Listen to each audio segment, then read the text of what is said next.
माय तरी आयसे सांगा कृपाळुवा पांडुरंगा। नमो विठ्ठला राजया पांडुरंगा, नमो रुक्मिणी माऊली ज्ञान गंगा, नमो पुंडलिका नमो चंद्रभागा।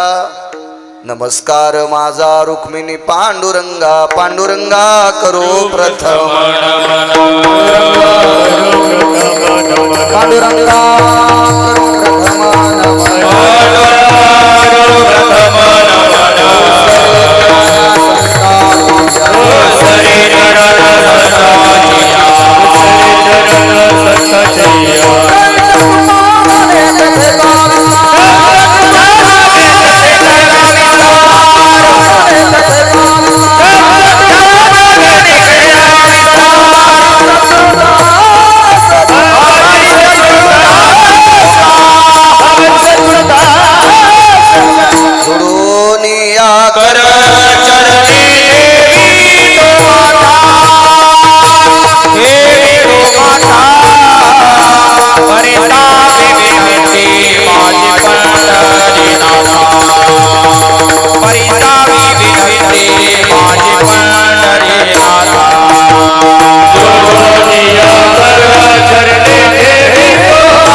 करू प्रथम नमन दुसरे चरण संताचे।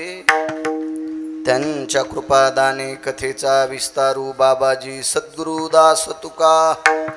मनोजवं मारुत तुल्य वेगम जितेंद्रियं बुद्धिमतां वरिष्ठं वातात्मजं वानरायुत मुख्यं श्रीरामदूतं शरणं शरण शरण हनुमंता। विठ्ठल विठ्ठल विठ्ठल विठ्ठल विठ्ठल शरदिंदु समाकारे परब्रह्म स्वरूपिणी वासरा पीठ निलये सरस्वती नमस्तुते। विठ्ठल विठ्ठल विठ्ठल आता वैवाशित पावनाती भासती पंचानन समाना। तया श्रोत्याची आचरणी जाना साष्टांग नमन करीतसु। वाद्यभूषित पावन ती प्रत्यक्षामरेंद्रा समान। तयाची आचरणी जान साष्टांग नमन करीतसु। आता गान गंधर्व देवता कोकिळ कंठस्वर आराका।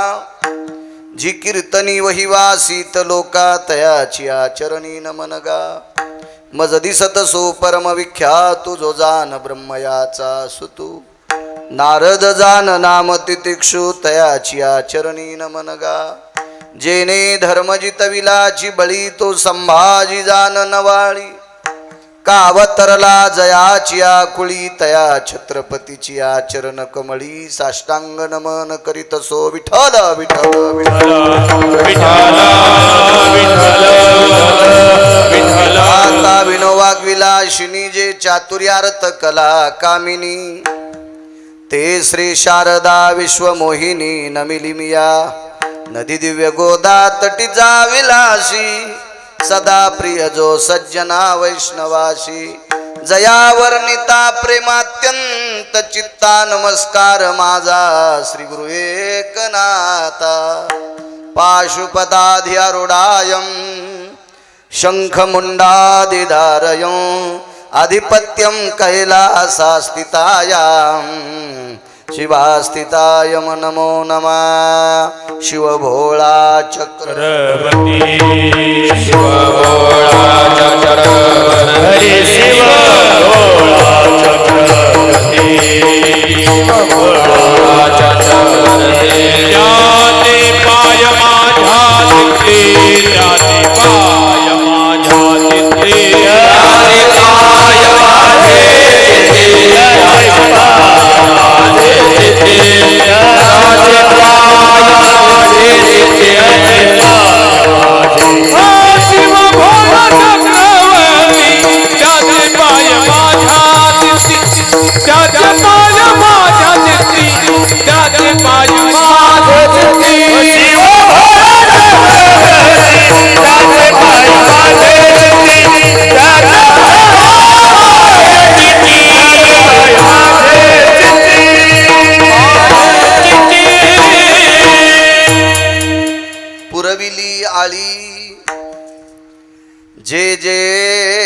केली ते काळी माय तरी आयसी सांगा कृपाळुवा पांडुरंगा.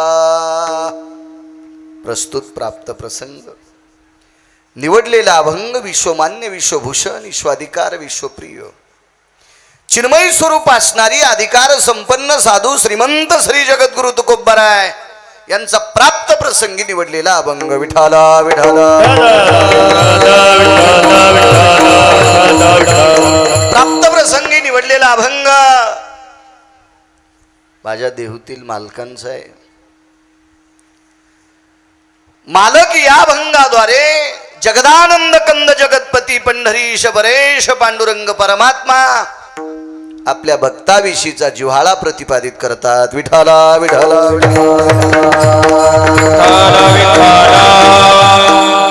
देवाविषयी ज्याच्या अंतःकरणामध्ये भाव आहे, श्रद्धा आहे, त्या लोकांची भावना, इच्छा, कल्पना तो विठेवरचा मालक पूर्ण करतोय. पुरविली आळी जे जे केली ते काळी. कालाचा भेद सांगितला नाही, ऋतूचा भेद नाही, रात्र दिवस नाही, वेळ नाही. ज्या वेळेला आपल्या भक्ताच्या अंतःकरणात एखादा भाव प्रगट होईल, इच्छा प्रगट होईल, तो जगाचा बाप पूर्ण करतोय. माय तरी आईशी सांगा कृपाळुवा पांडुरंगा. ती विटेवरची माय तशी कृपाळू आई कोण असेल. घेतले नुतरी उचलो नि कडेवरी. त्या आईनं एकदा कडेवर घेतलं की ती खाली टेकवत नाही. इकडं जर पाहायला गेलं तर जिनं जन्म दिलाय ती आई सुद्धा आपल्या बाळाला कडेवर घेते, पण तिला सुद्धा कंटाळा येतो. शेवटी शरीर आहे. तिची कंबर दुखत असेल, हात दुखत असेल, वजन सहन होत नसेल आणि कंटाळून ती त्या बाळाला म्हणते, बाळा बसणं रे शांत, आता तू खाली बस रे, झोप रे, मी थकून गेले, तुला मी किती वेळेस कडेवर घेऊ.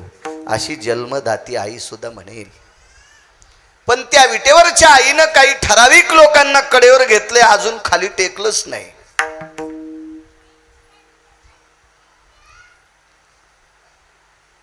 आढळपदी बाळ बैसविला धुर्व शिराचा सागरू उपमन्या. गोड असं पद दिलं, ते कडेवर घेतलं, पुन्हा खाली उतरूच दिलं नाही किंवा कोणाची उतर म्हणण्याची ताकद झाली नाही. घेतले नुतरी उचलो नि कडेवरी. तुका म्हणे घास मुखी घाली ब्रह्मरस. जीव घालते ती आई. कोणाला आजी जीव घालीत असेल, कोणाला काकी जीव घालीत असेल, कोणाला आई जीव घालीत असेल, बालपणात बहीण जीव घालीत असेल, मोठी असेल, आपण छोटे असेल तर. पण आपल्या व्यवहारातल्या सगळ्या लोकांनी आपल्याला जीव घातल्याच्या नंतर पुन्हा भूक लागते. पण विटेवरच्या आईनं काही लोकांना जीव घातलंय, त्यांना अजून भूक लागली नाही. ब्रह्मरसाचे पारणे असं जीव घातलं अर्जुनांना की चंद्र सूर्य येतोपर्यंत अर्जुनाला पुन्हा भूकच नाही. मुखी घाली ब्रह्मरस. ब्रह्मरसाचं जेवण देणारी ती आई. हा साधा सोपा सरळ अभंगाचा अर्थ झालं. कीर्तन विठाला विठाला.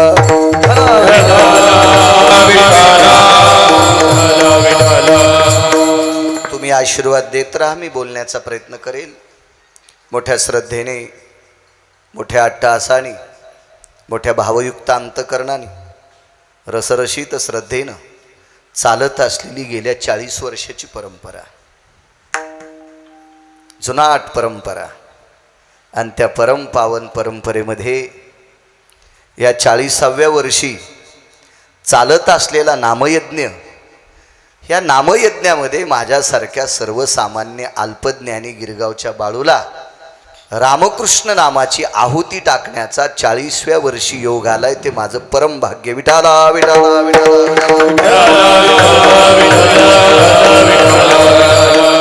गेल्या 40 वर्षापूर्वी लावलेली ही धर्माची पताका, धर्माचं रोपट, हा स्थापित केलेला नामयज्ञ आता तुम्ही भारदस्त आहात. बऱ्यापैकी पिकं घेता, लक्ष्मीची तुमच्यावर कृपा झालेली आहे. तुमच्यावरच नाही, सगळ्यांवर झाली. 40 वर्षापूर्वी हा मंडपही नसेल, साधी परिस्थिती असेल. पण एक लक्षात ठेवा, 40वे वर्ष तुम्हाला पत्रिकेवर टाकतात त्याच्यामुळं आले. तुमच्या पूर्वजांनी फार साध्या परिस्थितीत हा सप्ताह सुरू केला. कधी कधी त्यांची सुद्धा आठवण करी जा. विठाला विठाला विठाला.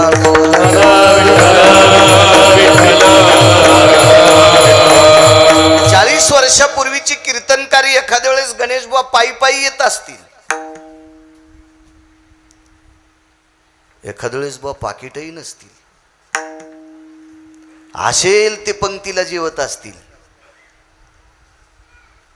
म्हणजे ती कीर्तनकार साधी होती, ते सप्ताह साधा होता असं जर कोणी म्हणत असेल तर तो 1 नंबरचा हरामखोर. विठाला विठाला विठाला. कारण त्यांनी लावलेलं रोपट 40 वर्षाच्या नंतर इतकं मोठं झालंय, लावलंय त्यांनी. त्याच्यातली काही असतील, काही वैकुंठवासी झाली असतील, त्यांना सुद्धा गिरगावकराचा साष्टांग दंडवत. विठाला विठाला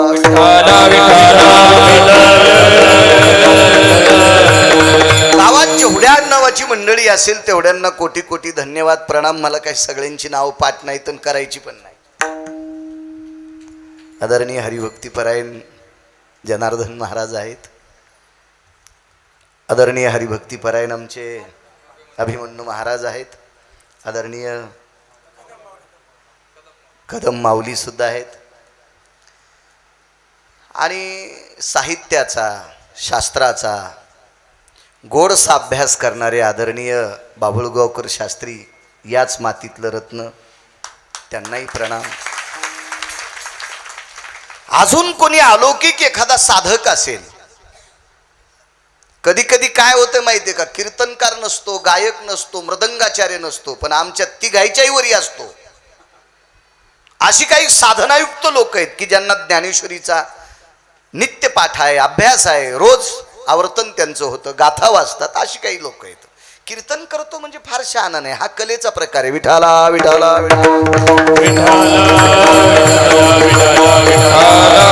अशी काही साधक असतील, त्या साधकांना सुद्धा प्रणाम करतो. साऊंड सिस्टीम फार छान सभामंडपात देता येत नाही, पण देता आली.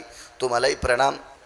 पंचकृषीतून आलेली श्रोते जनार्दन, बायका थोड्या 10 फूट मागं बसल्या असत्या तर खूप छान झालं असतं, कारण परगावच्या पाहुण्यांना जागा मिळाली असती. पण आता काय झालंय, तुम्हाला सगळ्यांनीच अधिकार दिला, त्याच्यामुळं कालांतरानं ह्याही जागा तुम्ही घेतालच. विठाला विठाला.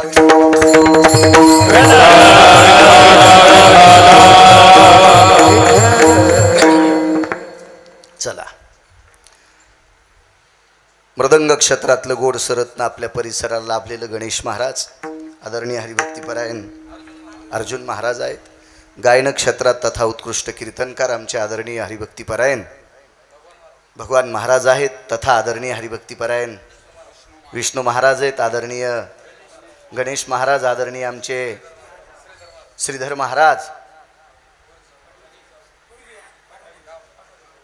गावातली सर्व संस्थेचे विद्यार्थी आदी करून विनेकरी, मस्तक माझा पायावरी या वारकरी संतांच्या. भगवंत किती दयाळू आहे, किती कृपाळू आहे, किती प्रसन्न आहे भक्तासाठी. भक्ताच्या अंतकरणात जी जी भावना आहे ती पूर्ण करतोय. मला वाटते आजची संत सेवा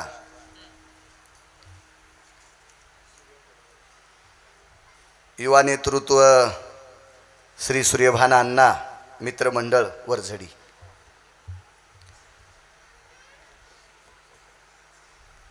या अण्णांच्या मित्रमंडळांना सुद्धा खूप खूप कोटी कोटी धन्यवाद.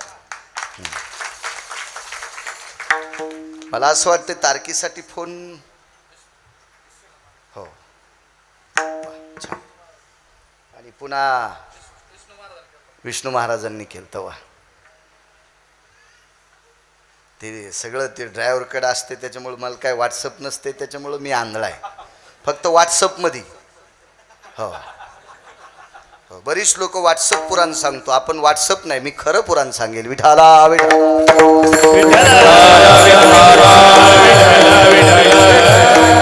मला नाद नाही, नाही तर मी सोन्याचं घेईन ना, पण नाद नाही आपल्याला, ते नसतो एखाद्याला नाद. आणि काय करायचं आहे का नाही, नको.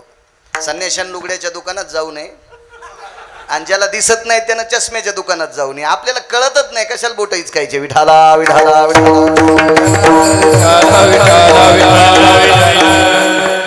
माझ्या वारकरी संप्रदायातील सात्विक सदाचारी या गुणीजनांना प्रणाम करतो. काय कृपाळू आहे जगाचा बाप. महाराज, साधकाच्या अंतकरणात एखादी इच्छा यावी, भावना यावी, कल्पना यावी आणि ती जगाच्या मालकाने पूर्ण करावी. पण माऊली ती सात्विक भावना, बरं बहुत ही सात्विक भावना, सात्विक भावना.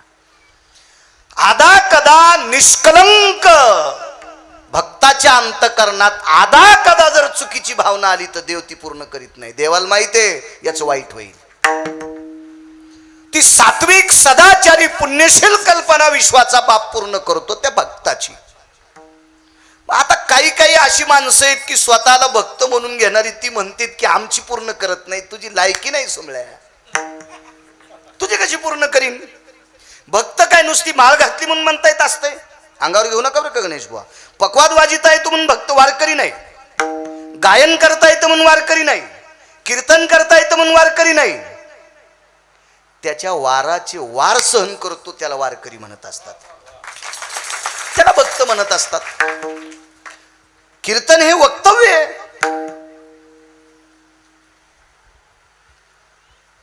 एक बोलण्याची ती कला आहे, ही आकलन करण्याची हातातली कला आहे, ती स्वराची कला आहे. भक्त होणं ही कला नाही, त्याच्या अंतकरणात जावं लागतं, त्याचं अंतकरण आपल्यात भिजावं लागतं, त्याचं नाव भक्त. आणि अशा भक्तांचं ऐकतो ते. आता लोक कोणी म्हणतात ते संत आहेत. तसे कसे संत? सकाळीच बायकून हाणलंय त्याला, ते संत कसा होईल?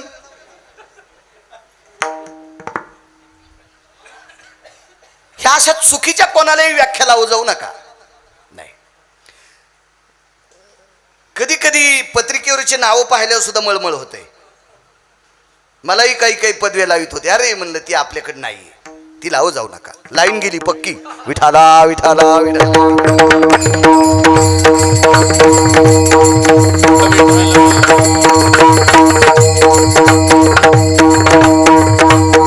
कुंडली कवरदा हरि विठ्ठल श्री ज्ञानदेव माऊली ज्ञानेश्वर महाराज श्रीमंत श्री जगद्गुरु तुकाराम.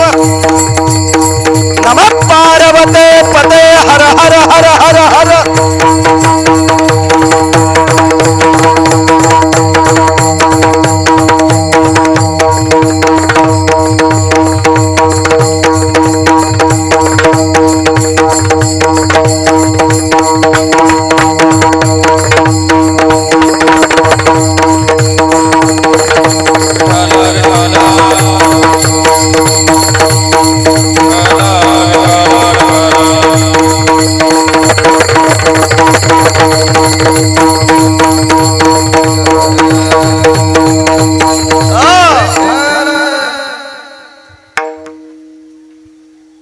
संत नाही तो शकत आपण.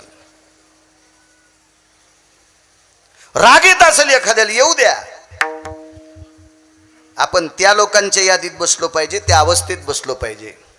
तेची संत तेची संत भेत विठ्ठली. आपला भेद संसार बनलेला आहे. आपण प्रपंचाचे दास आहोत,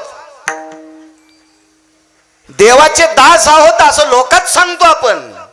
आपलं मन सुद्धा ग्वाही देत नाही की तू देवाचा दास आहेस. याच्याकरता आपलं काम करत नाही. महाराज ज्याचा विषय देव बनलाय त्याचं काम ऐकतोय. विषय तो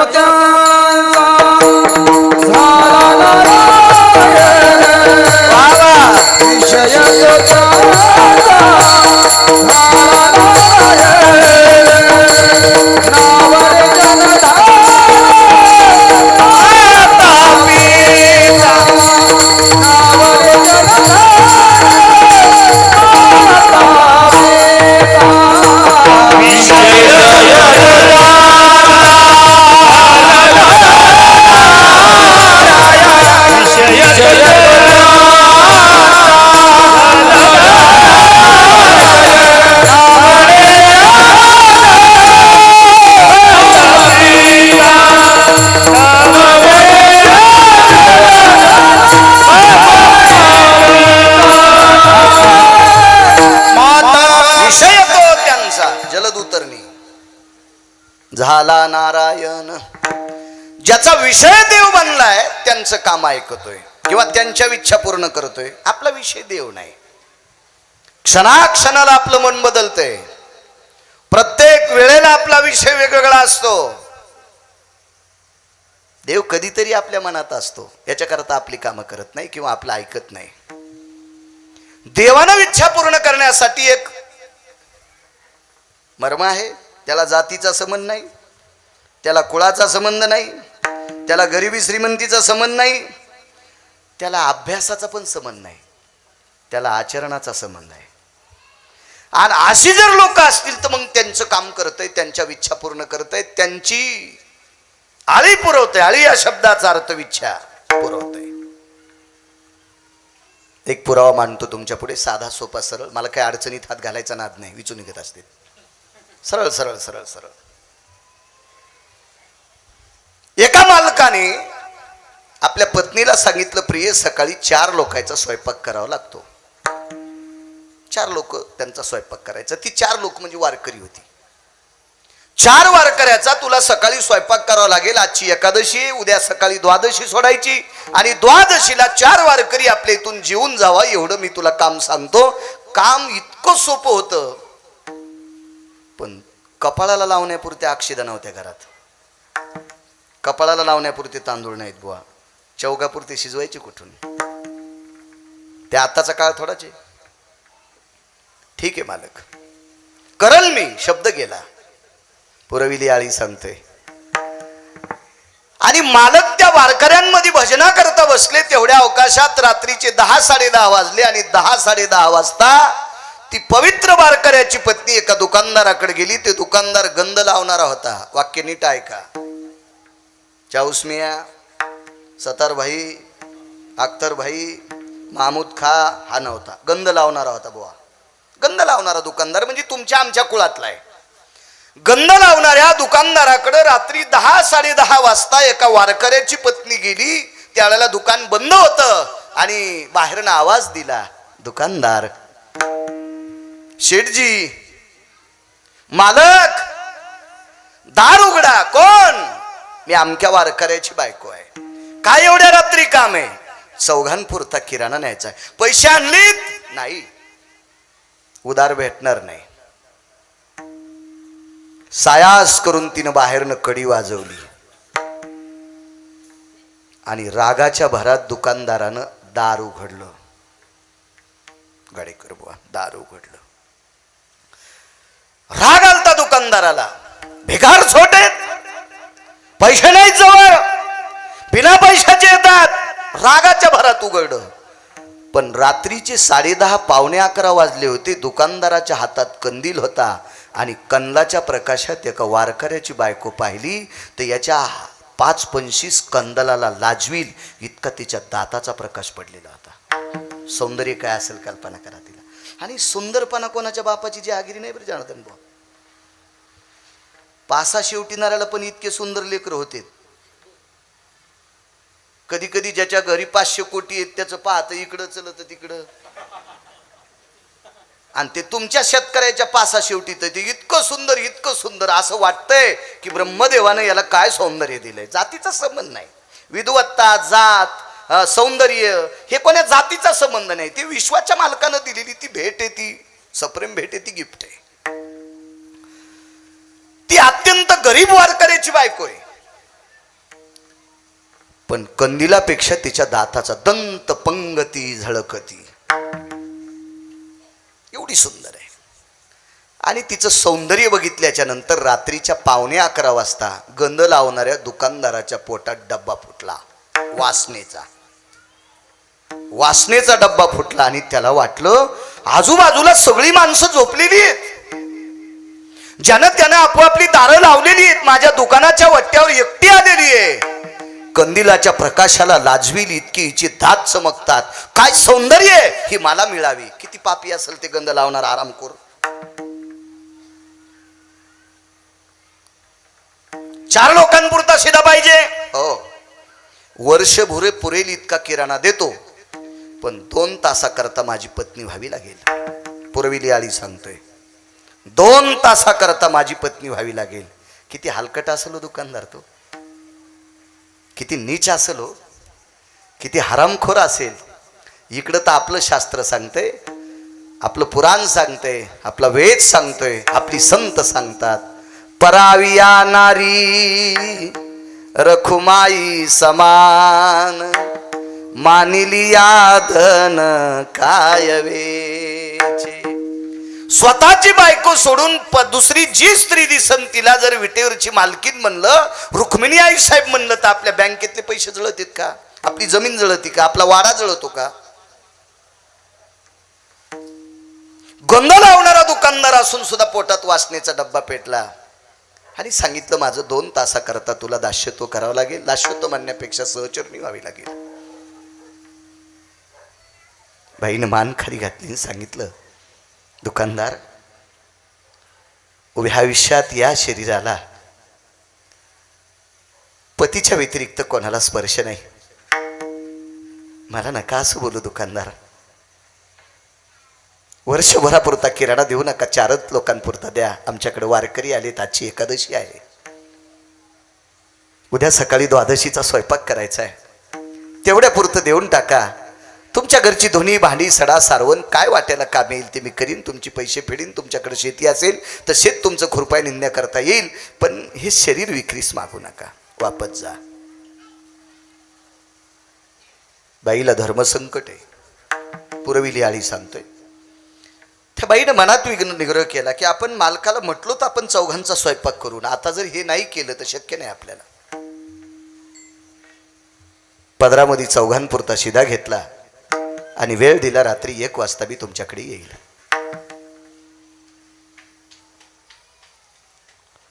आणि बाई घरी आली. 12 सव्वा 12 वाजलेले. पाणी देण्यासाठी तो निष्ठावंत वारकरी अलीकडे आलेला आहे.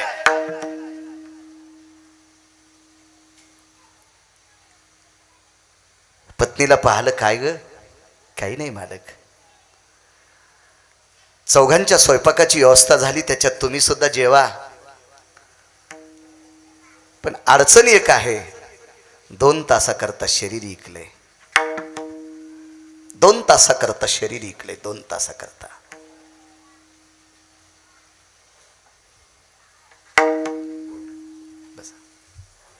कोणाला ऐकलंस तू शरीर? आपल्या गावामध्ये तुळशीदास नावाचा दुकानदार आहे.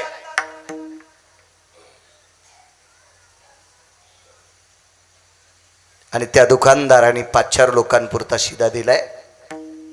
त्या तुळशीदास नावाच्या दुकानदाराला 2 तासाकरता शरीर इकलंय. ठीक आहे, कधी जाणार? आज रात्रीचा 1चा वेळ दिलाय, 3 पर्यंत त्याचं दास्यत्व करायचं, 3:30ला घरी येऊन स्नान करायचं आणि 4ला चूल पेटून तुम्हा सगळ्यांना स्वयंपाक करायचा आहे. 2 तासाकरता शरीर इकलंय. ठीक आहे, काय हरकत नाही. नवरा म्हणतोय. पाऊस पडत होता. पुरविली आळी सांगतोय, पुरविली आळी.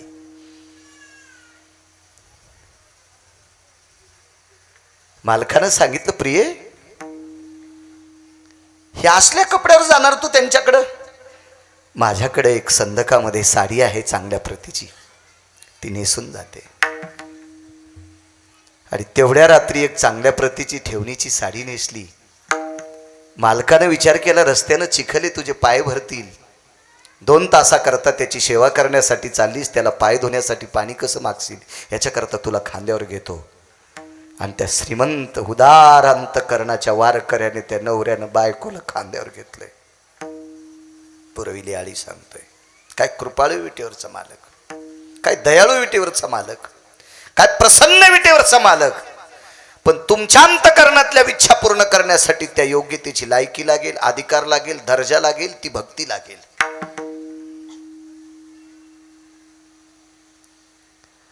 खांद्यावर घेतलं. 1ला काही मिनिटं कमी असताना तिथं सोडलं वट्ट्यावर.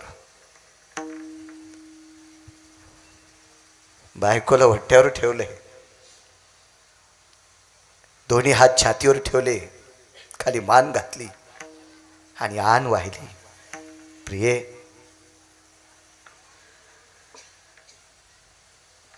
मी ज्या भगवंताचं चिंतन करतो त्याची मी तुला शपथ नाही घालणार, पण ज्या श्रद्धेनं तू माझ्या नावाचं मंगळसूत्र गळ्यात बांधलंय त्या पतीची शपथ आहे तुला. 2 तासाकरता त्याला मी समज. जी मालक निघून गेले. साजूकसा पाऊस पडत होता. डोळ्यातल्या पाण्याची भर खाली पडत होती. त्या वारकऱ्याच्या डोळ्यातल्या पाण्याचे थेंब पडल्याच्या नंतर मेघातून पडलेलं पाणी सुद्धा लाजत होतं. मेघ सुद्धा लाजत होता. ते आभ्र सुद्धा लाजत होतं. ती निशी सुद्धा लाजत होती. त्या चांदण्या पावसाळी वातावरण असल्यामुळे नव्हत्या. आकाशातली पूर्ण नक्षत्र लाजत होती. काय अवस्था आहे वारकऱ्याची.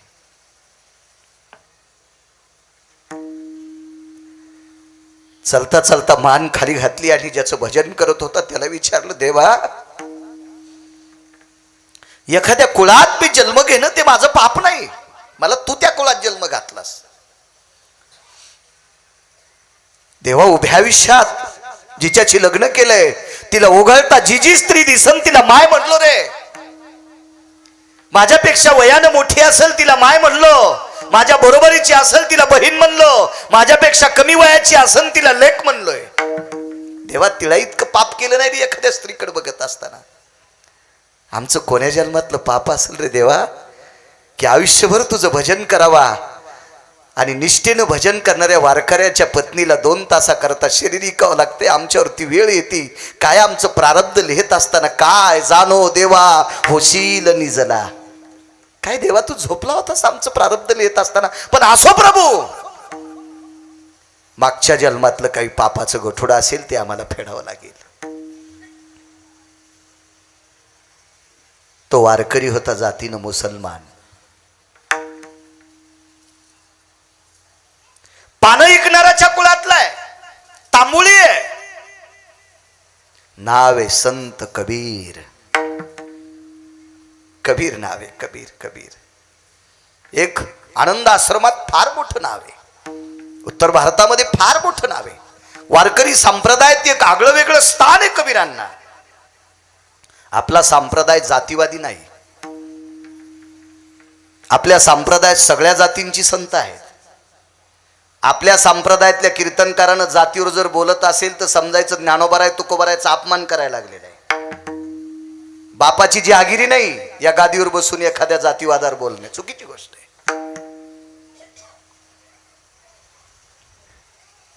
जाऊ दे देवा, माझ्या पत्नीवरचं संकट वारण्यासाठी तुला जर कष्ट होत असतील तर असू दे. तिचंही मागच्या जन्मातलं पाप असेल, माझंही मागच्या जन्मातलं पाप असेल. महाराज पतीवर जर हे संकट असं असेल तर जिला 2 तासाकरता शरीर इकायचे तिची काय अवस्था असेल. भरून आलंय तिला. 5-4 मिनिटं शिल्लक होती. तो तुळशीदास नावाचा गंध लावणारा दुकानदार आतनं विचार करत होता. ठकून गेली, फसून गेली, येत नाही परत आता. ह्या 2-4 मिनिटात ती मनातली मनात पुटपुटत होती, देवा बालपणात जन्म झाला त्यावेळेला आईनं आंघोळ घालत असताना हे शरीर तिनं बघितलं असेल. देवा हे मर्यादा पुरुषोत्तम रामचंद्र जगन्निवासा विठ्ठला माय बापा कळत असताना या शरीराला एवढी जपले रे देवा, एवढी जपले, एवढी जपले. शरीर बघू दिलं नाही कुणाला.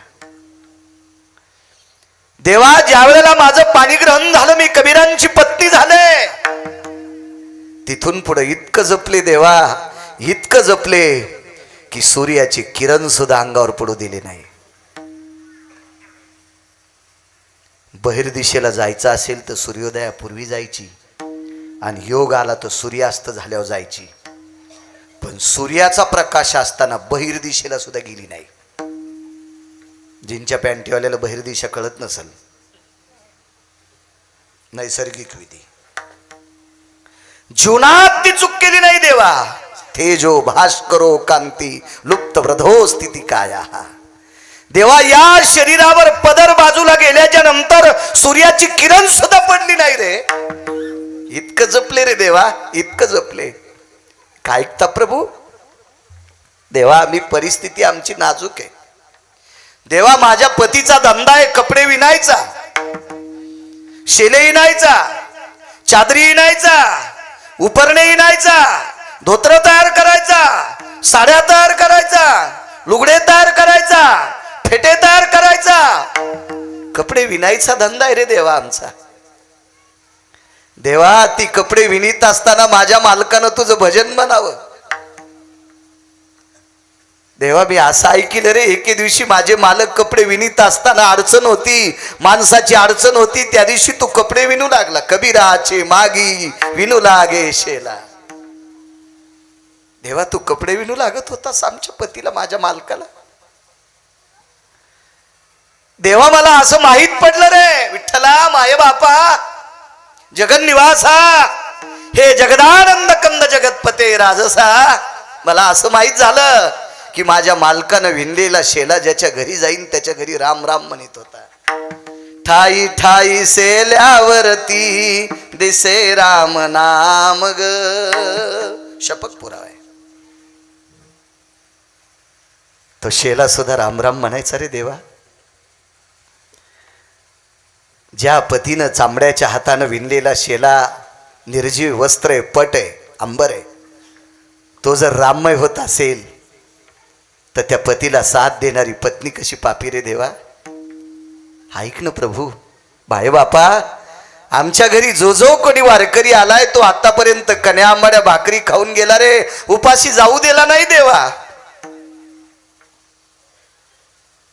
रात्री बेरात्री आमच्याकडे आलेला वारकरी उपाशी गेला नाही, कधी आळस केला नाही रे देवा त्याला पाणी देण्यासाठी. देवा त्याला स्वयंपाक करण्यासाठी आळस केला नाही रे. असेल ते आमच्या गरिबीच्या परिस्थितीनं धर्म वाढवायचं काम केलं रे देवा. तरी पण पतीच्या व्यतिरिक्त या शरीराला कोणाचा हात लागत असेल तर माझ्या कोण्या जन्मातलं पाप तू आले संपवण्याचा प्रयत्न करणार रे देवा. देवा मागे तुला एका पवित्र स्त्रीने एक इच्छा केली रे, तिचं नाव होतं द्रौपदी. कौरवे पांचाली सभे माझी आणली, वस्त्र हरणे वस्त्र कैशी झाली माऊली. देवा तिच्याकरता तू वस्त्राचं गाठोड झालतास रे. पुराण साक्षी देते, पुराण ग्वाही देते रे देवा. मला पुराणाचं स्मरण रे देवा. माझ्या करता करणं रे देवा थोडस काम. ऐक ना देवा, नको बाटू देऊ रे शरीर देवा, नको बाटू देऊ. ऐक रे प्रभू, ऐक माझं ऐक. तळमळ करत होती देवा. देवाला तुझी पत्नी तुला एकदा सांभाळता आली रे. लंकेच्या राजा रावणानं अशोक वाटिकेत ठेवली, काय सुव्यवस्थित सांभाळलंस रे सीतेला. देवा मी तेवढा त्रास देत नाही रे तुला. गंध लावणाऱ्या तुळशीदास नावाच्या दुकानदारानं 2 तासाकरता शरीर मागितले. देवा त्याचं मन बदलवणार रे. ज्यानं माझं सौंदर्य बघून, माझ्या या रूपाकडे बघून त्याच्या अंतःकरणात काम उत्पन्न झाला, त्याच्या दृष्टीत बदल करणार देवा. एका वारकऱ्याची पत्नी हिच्याकडे बघत असताना काम उत्पन्न न होता बहीण म्हणून त्यानं बघावं, असं तुला करता येतं रे देवा. करता येते देवा, तुला करता येते. नाना प्रकारचा अंतःकरणामध्ये टाव फोडला, इच्छा प्रगट केली, फक्त शरीर वाचावं. पतीच्या व्यतिरिक्त या शरीराला कोणाचा हात लागू नये एवढी इच्छा केली. ठरलेल्या वेळाला दुकानाची कडी वाजली. आतनं कडी काढली आणि दुकानदारानं एका वारकऱ्याच्या पत्नीला आतमध्ये बोलवलं. आतनं दार लावलं, कंदील खुंटीला अडकवला आणि त्या निष्ठावंत वारकऱ्याची पत्नी त्या पलंगावर बसलेली आहे. आतापर्यंत त्या गंध लावणाऱ्या दुकानदाराच्या अंतःकरणात तिच्याविषयी वाईट भाव होता.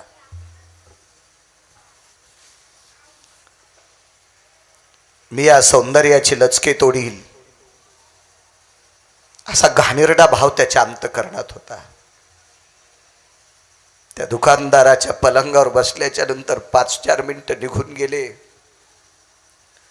पतीनं सांगितलेल्या शब्दाला तडा जाता कामा नये. भरलेलं पात्र हातात घ्यावा पाण्याचं आणि पळत राहावा. जसं ते पात्र विसळतंय तसं तिचं अंतःकरण विसळत होतं देवा, तिचं मन विसळत होतं. या पवित्र शरीरावर फक्त पतीचा अधिकार आहे देवा. नका रे, नका करू देवा, माझ्यावर असं नका माझ्यावर हे संकट नकोय देवा. देवा माझी काही इच्छा नाही रे, आहे त्याच्या पलीकडे गरिबी दिलीस तरी चालेल रे देवा. उपास मारीन आम्ही मेलोत तरी चालेल देवा. भाकरी वाचून आम्ही मेलोत तरी देवा चालेल रे, पण नको शरीर वाटू देऊ देवा. देवा घरी गेल्याच्या नंतर आमचं घर पेटव. यावतो वैश्यान्नरा असतो दग्ध कायान भग्न स्थितेषु. पुराणकार सांगतात देवा घरी गेल्यावर घर पेटव आणि पेटलेल्या घरामध्ये सदैव आम्ही जुळून जाऊ. ती शिक्षा दिलीस तरी हरकत नाही रे, पण या शरीराला एखाद्या नराधमाचा हात लागता कामा नये इतकं करणं देवा. आणि काय परिणाम झाला पुरविली आळी सांगतोय.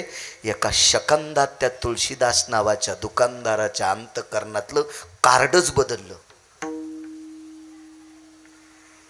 जनार्दन बुवा कार्ड बदललं, पावली बुवा कार्ड बदललं, बुवा कार्ड बदललं. आणि काय बदल झाला. दोन्ही गुडघे टेकून तुळशीदास नावाचा दुकानदार हात जोडतोय आणि कबीराच्या पत्नीला बहीण म्हणतो, बहीण म्हणतो, बहीण. हात जोडले आणि त्या पवित्र श्रीमंत श्री कबीराच्या पत्नीला बहीण म्हणलाय दुकानदार. बहीण माय ताई, जे काही मनात पाप आला असेल त्या पापाबद्दल मला माफ कर, पण एक भीक मागतो, एकच भीक मागतो. इथून गेल्यावर तुझ्या पतीला सांग तुळशीदास नावाचा दुकानदार माझा भाऊ आहे. दृष्टांत सांग. एकांत आहे, रात्र वचनबद्ध आहे, मोबदला दिलाय, 2 तासाकरता शरीर विकत घेतलंय, पण समोरच्या व्यक्तीच्या अंतःकरणातली आळी इच्छा एकच होती, देवा हे शरीर वाटू देऊ नको. कुळात कोण्या जन्माला आली त्याचा विचार नाही, पण दोघा पती पत्नीची मालकावर श्रद्धा होती म्हणून देवानं ती पूर्ण केली. म्हणून मालक पहिल्या कडव्यात म्हणतात, पुरविली आळी, पुरविली आळी, पुरविली आळी, पुरविली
देवा करणं माझी इच्छा पूर्ण केली जगाच्या बापाने. पुन्हा एक प्रसंग ऐका. कर्मणो गहनो गती. पांडवावर एक वेळ आली. पांडव धर्मनिरपेक्ष आहेत, पांडव राजे आहेत, राजपुत्र आहेत, शूर आहेत, शिवाय वारकरी आहेत. नुसते राजे नाहीत, नुसते शूर नाहीत. राजे, शूर, अधिक वारकरी. पांडव भजन करणारी होती.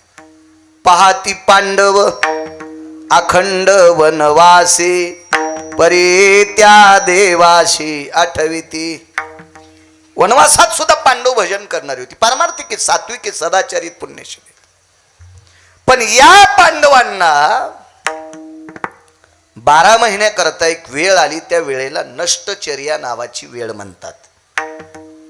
महाभारत सांगते बुवा, श्रीमद भागवत सांगतंय, पांडवांना नष्टचर्या करायची वेळ आली. नष्टचर्या कशाला म्हणायचं की अधिकारानं टोकाला असलेल्या व्यक्तीला खालच्या दर्जाचं काम करावं लागतं, याला नष्टचर्या म्हणायचं. ज्याच्याकडे 500 एकर जमीन आहे त्याला कपभर दूध मागायची वेळ आली, किंवा त्या दुधासाठी कोणाची बुट उचलावं लागायले, याला नष्टचर्या म्हणायची. हे इथं तुमच्या माझ्यासारख्या 400-500 एकरवाल्याला हा शब्द लागत नाही. पांडव याच्या फार पलीकडचे आहेत, फार पलीकडचे आहेत पांडव. पण नष्टचर्या कशाला म्हणायचं? कोण अर्जुन?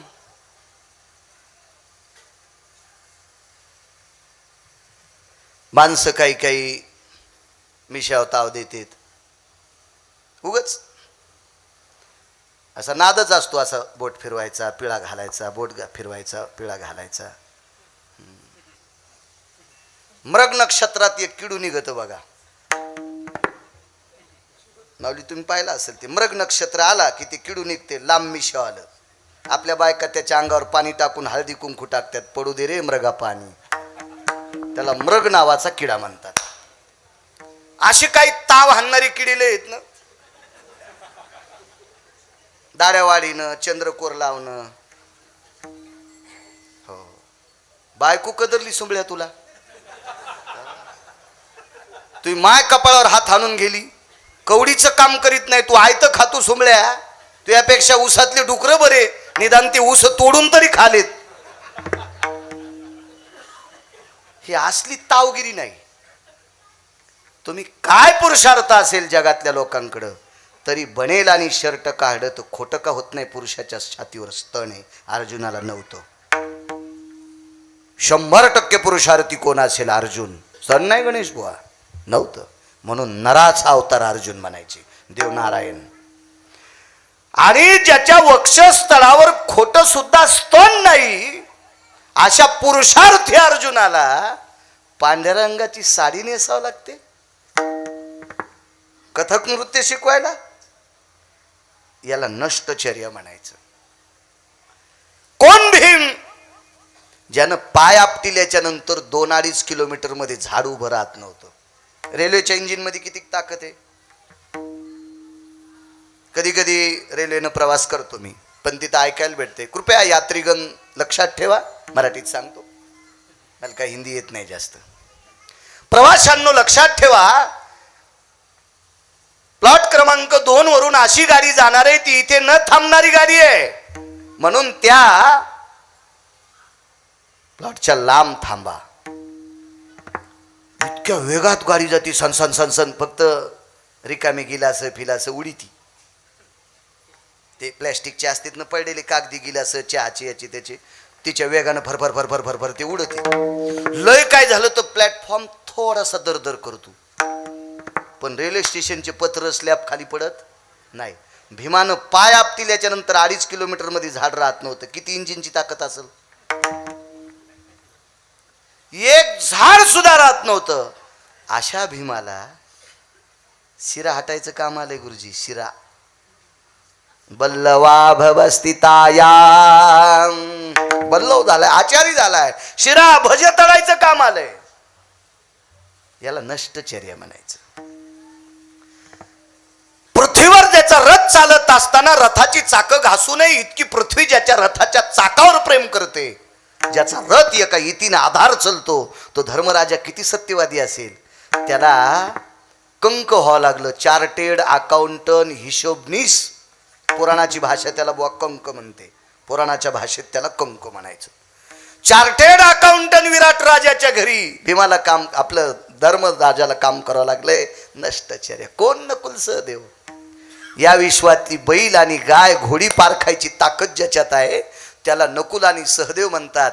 यांना गुराख्याचं काम, गुराख्याचं काम वाईट नाही, देवानं वळलंय. राजपुत्र आहेत ना, सगळ्या काही गोष्टी असं करावं लागतंय. नष्टचर्या. ऐका पुढे.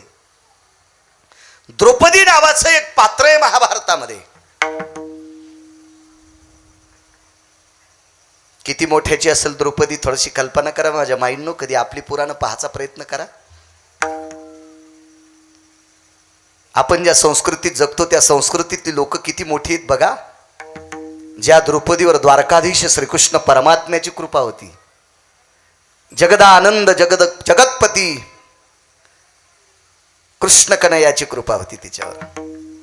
किती मोठी द्रौपदी.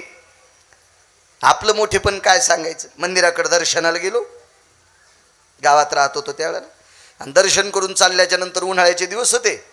एक जण आवाज द्यायला, या महाराज. गेलो. त्याच्या बायकोनं शेवायाचा भात आणि भजी केलते. 2 म्हशी आलेल्या होत्या. शेवायाच्या भाताला दूध आणि तूप असलं तर खावा, नाही तर चिखल खावा, पण भात नाही खावा. हे तुम्हाला याचा अंदाज नसतो, कारण तुम्ही घरचंच खाता, त्याच्यामुळे तुम्हाला काय अंदाज कळलं. आम्ही रोज 2 गावचं खातो, त्याच्यामुळे याचा अंदाज पक्का बांधता येतो आम्हाला. या म्हणल्यावर मी काही नकार द्यायलाच नव्हता. आतमध्ये गेल्याबरोबर लगेच बसलो. त्याला शेवायचा भात, मला शेवायचा भात, अर्धा तांब्या दूध, पसापसा त्याच्यावर तूप, पसापसा साखर. आजार कुठलाच नाही ना. शेवाया पुन्हा चांगल्या होत्या डोक्याच्या केसावानी. हो, नाही तर काही काही घरच्या शेवाया त्याला बोटुळा म्हणायचा. चमच्यान खाचाच नाही, धरून खाचा.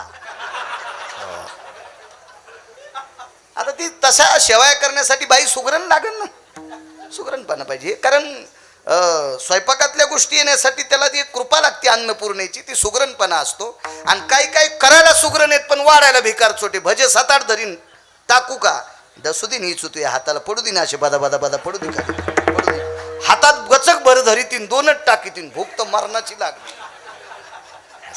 कशाला हसता त्याला, मी तरी करू काय.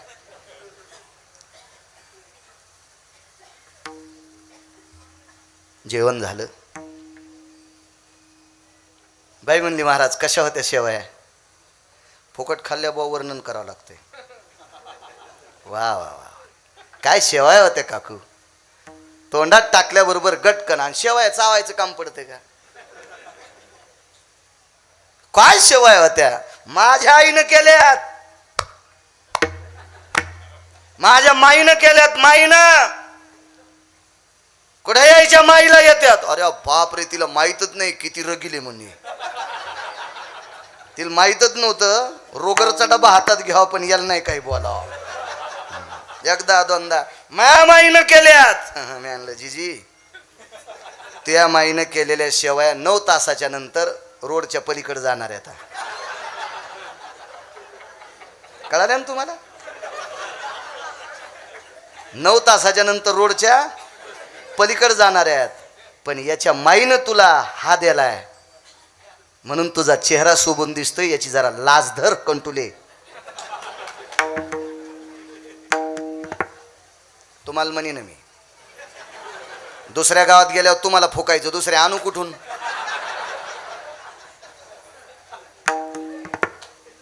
लय बायकायला तिळभर करायचा, निळभर सांगायचा नाद. खात्याला इकडचं गात्याला तिकडचं. हो, जी बाई सासू सासऱ्याचं खाऊन माहेरचं गुण गाती का, ही ज्याला भेटली असेल त्यानं म्हणायचं मी अवदशी सोबत लग्न केलंय.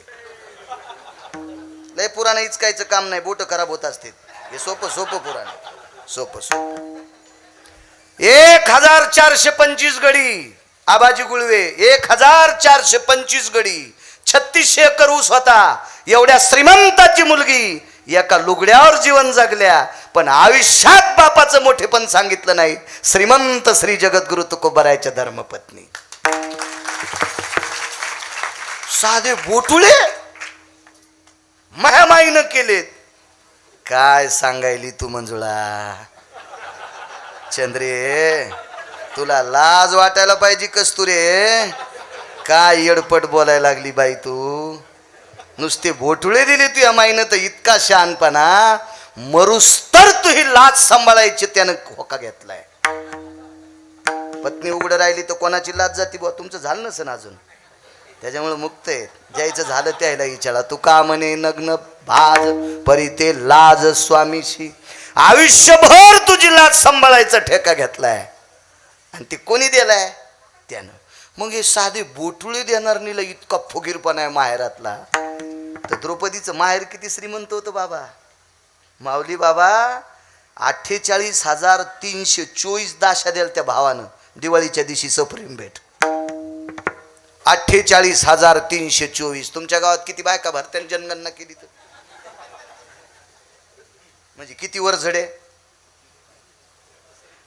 देवाला जितक्या मुली होत्या का? 16,108 गुणिले 3 48,324. जितक्या मुली द्वारकेतल्या मालकाला होत्या तितक्या दाशा द्रौपदीला भावान द्याल त्या. किती श्रीमंताची बहीण असेल होती. किती श्रीमंताची, किती श्रीमंताची. आणि एवढ्या श्रीमंताची बहीण असताना सुद्धा, एवढ्या श्रीमंत राजाची बहीण असताना सुद्धा विराट राजाच्या घरी माझ्या माईनं शेण काढायची वेळ आली हो. तिला शेण याला म्हणायचं नष्टचर्या. पुराण याच्या करता ऐकायचंय. पुराणीचा रस गोड म्हणले, देहूतले मालक म्हणले पहावे पुराणी विचारोनी. याच्याकरता ह्या लोकांचं जीवन ऐकायचं, चरित्र ऐकायचं. माझ्या माईंनो, आपल्या जीवनात कमी अधिक गरिबी आली, एखादी गोष्ट आली तर निमूटपणे ती सहन करीत जायचंय. मागचं त्याच्याकरता ऐकायचंय. 1425-36 एकर ऊस जिच्या बापाकडे माझ्या तुकोबरायच्या जीवनात आईसाहेबांनी झाडाखाली पडलेली उमरं खाल्ली. महिना चूल पेटत नव्हती. काय परिस्थिती नाजूक असेल माझ्या माईंनो. पण एका रसोदीर्घाईत की संसारातल्या लोकांची कधी निंदा केली नाही. त्याला द्रौपदी म्हणायचं. नष्टचर्या, शेण काढायची वेळ आली. पुरविली आळी सांगतोय, पुरविली आळी. सौंदर्य किती द्रौपदीचं. पांडवांना वनवासात भेटलेली काही ठराविक लोक, त्याच्यापैकी वनवासात सर्वात मोठं एक पांडवावर आलेलं संकट होतं. काही सिधा सामग्री नसताना दुर्वास नावाचे साधू आले 60,000 शिष्य घेऊन. हा भाग सोडून त्या दिवसाचा होता. महाभारतात एक प्रसंग आहे. एक साधू पांडवांकडे वनात आले आणि त्या साधूनं सांगितलं माझं वेदाचं अध्ययन राहिले. अमावस्याची होती बुवा. अभिमन्यू महाराज, अमावस्याची रात्र होती आणि अमावस्येच्या रात्री माझं वेदाचं आवर्तन राहिले. आणि धर्माला सांगितलं राजा, दिवा आहे का तुमच्याकडे? आम्ही जंगलात राहतो, आम्ही जंगलात राहतो, दिवा कसला? अरे मी चुकून तुमच्या आश्रमावर आलो, मी चुकून तुमच्या कुटियात आलो. अवघड परिस्थिती आहे माझी. आज रात्रीत माझं वेदाचं अध्ययन व्हायला पाहिजे, आवर्तन व्हायला पाहिजे. तुमच्याकडे दीपक नाही, दिवा नाही. हाडी माथार काठी टेकीत निघालं. महान ज्ञानी साधू होते. नाव काय असेल सांगता येईल एखाद्याला? किती महाराज मेल्या सुधरताना मला गोळी घाला. किती भागवत ऐकले आतापर्यंत तुम्ही? किती रामायण ऐकले, किती पुराण ऐकले? वा, मी राहू देतो. सगळ्या गोळ्या एकखाट्या घेतल्यावर रिॲक्शन येत असते.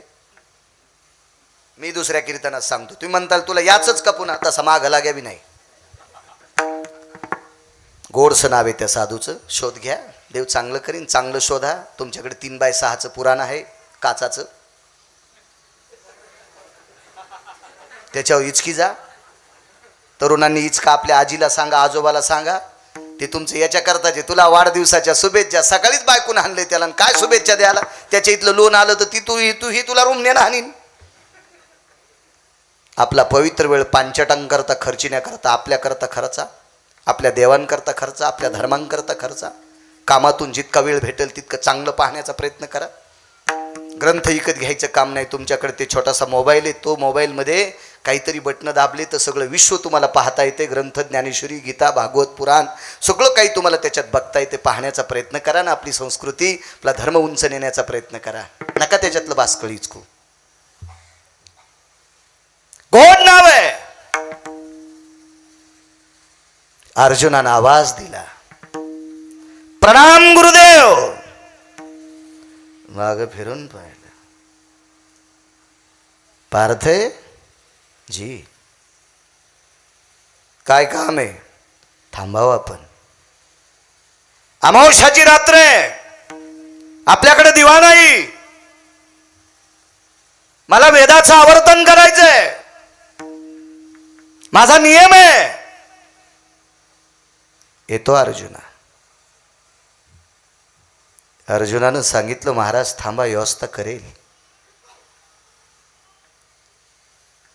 अग्नी पेटवशील?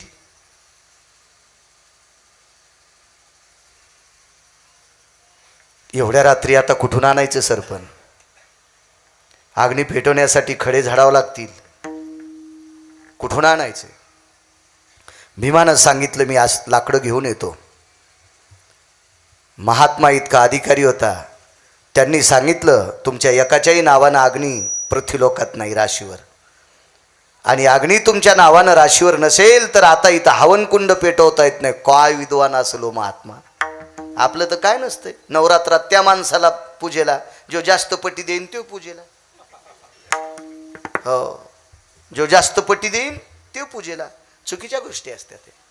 याच्याकरता आपल्याला ज्या काही गोष्टीचं साध्य व्हायच्यात का त्या गोष्टी होत नाही. मंत्र चळे तोडा धडचू हे वेडा.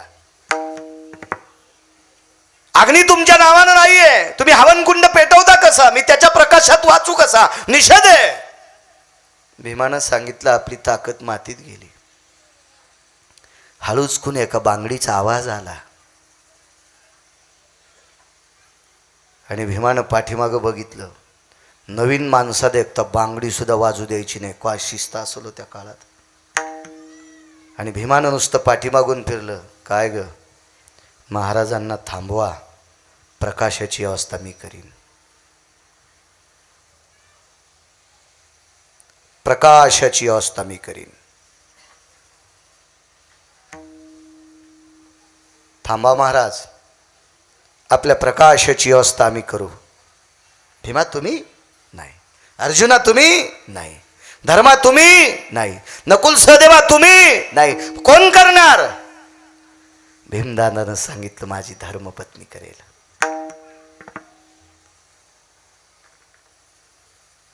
एक पुराण पहा, तुम्हाला शोधायला भेटेल एक कथा. शोधा शोधा आपण किती मोठ्या प्रांतातले, आपली साधू किती मोठी होती, काय परंपरा आहे आपली, आपली पूर्वज किती मोठी होती. बघा बघा. जगदानंद कंद जगतपती द्वारकाधीशाचं स्तवन केलं. खूपशा व्याख्या आहेत, तेवढ्या सांगत नाही, मुद्द्यावर लवकर येतो. आणि देवाला सांगितलं देवा 2 भाऊ होते रे पाठ फोडून आलेले, त्याच्यापैकी एक युद्धात मृत्यू पावला, एक जिवंत आहे. आणि त्याच्यानंतर भाऊ जर कोणाला मानला असेल तर तुला मानले. ह्या बहिणीचं पाठीराखण कर. आमच्या दारात आलेला साधू एके दिवशी उपाशी जाऊ दिला नाही. 60,000 शिष्याचं दुर्वास आले, जेवून गेले. आज एकच इच्छा आहे, या साधूला वेदाचं आवर्तन टाकायचंय, वेद वाचायचेत आणि प्रकाशाची गरज आहे. करणं देवा तितकं. तनुगंधे शुभा. पुराणात 8 विषय आले. अशी काही पवित्रता आहे की त्या तनूचा सुगंध येतो, सुगंध येतो, सुगंध सुगंध सुगंध. तिचं नाव पड होतं यौजनगंधा. भागवत पा लक्षात येईल, यौजनगंधा. तेव्हा या पुराणातल्या काही आख्यायिका ऐकली. अरे तनू प्रकाशा. डोकं भरून पदर घेतलेली स्त्री बाहेर आली आणि तिच्याही दंतपंगती झळकत होत्या. सुंदर गव्हाळ रंगाचा प्रकाश अंगाचा पडला. नखे चमकत होती, नखे नखे नखे. म्हणून एक वाक्य होतं, तिचे होता दरुशन मिळे पोट भरी अन्न. गाथ्यात एक अभंग आहे, तिचे होता दरुशन मिळे पोट भरी अन्न. इतकी नख चमकत होती की त्या तेजानं रात्रभर वेदाचं अध्ययन केलं, रात्रभर वेदाचं अध्ययन केलं. ती सुंदर किती असेल हो. तिचं नाव आहे द्रौपदी. तिचं नाव आहे द्रौपदी. द्रौपदीच्या जीवनातल्या काही व्याख्या वाचा. अर्जुन झोपी गेल्याच्या नंतर बुवा, अर्जुनाच्या अंगावरचे रोम कृष्ण कृष्ण म्हणत होते. पण अर्जुनाच्या अंगावरचा रोम माऊली खाली पडला तो कृष्ण म्हणत नव्हता. अर्जुनापेक्षा किती पटीनं द्रौपदीचं शरीर नामी होतं. द्रौपदीच्या डोक्याचे केस कृष्ण म्हणत होते आणि इंचरताना एखादा जर खाली पडला तर जागा कृष्णमय होत होती. काय पुरुषार्थ असेल द्रौपदीचा, काय नाविन्य असेल, काय अधिकार असेल भक्तिसूत्रातला द्रौपदीचा. म्हणून द्रौपदीचे केस विराट राजाच्या घरी जिथं डोकं इंचरलंय शेणानं थापटीत होते आणि गौरी वाळल्यावर जाळून टाकायचे. कारण उकांड्याला कान लावला आणि याच्यात कृष्ण आवाज आला तर द्रौपदी या विराट राजाच्या घरी गुप्तचरांना कळू नये अज्ञातवासात येत पांडव, इतकी दक्षता घेतल्या जायची. आणि त्या द्रौपदीवर एक सकाळी 4 वाजता वाईट प्रसंग घडला. ज्या राजाच्या घरी राहत होते, ज्या राणीच्या हाताखाली काम करायचे, त्या राणीचा सक्का भाऊ होता हरामखोर. त्याचं नाव होतं कीचक. मी त्या नालायकाला किचक्या म्हणत असतो. हरामखोरे हरामखोरे हरामखोरे. एक लक्षात ठेवू का तुम्हाला सांगू का, जगात सर्वात मोठं पाप कोणतं असेल तर परस्त्रीला पाहिल्याच्या नंतर ज्याच्या अंतःकरणात वासना उत्पन्न होती त्याच्यासारखा रावण दुसरा कोणीच नाही. सर्वात प्रभावशाली रावण तो आहे की परस्त्रीला पाहिल्याच्या नंतर ज्याच्या अंतःकरणात काम उत्पन्न होतं. त्याच्यासारखं पाप जगात कुठलं नाही. विराट राजाचा सख्खा मेवना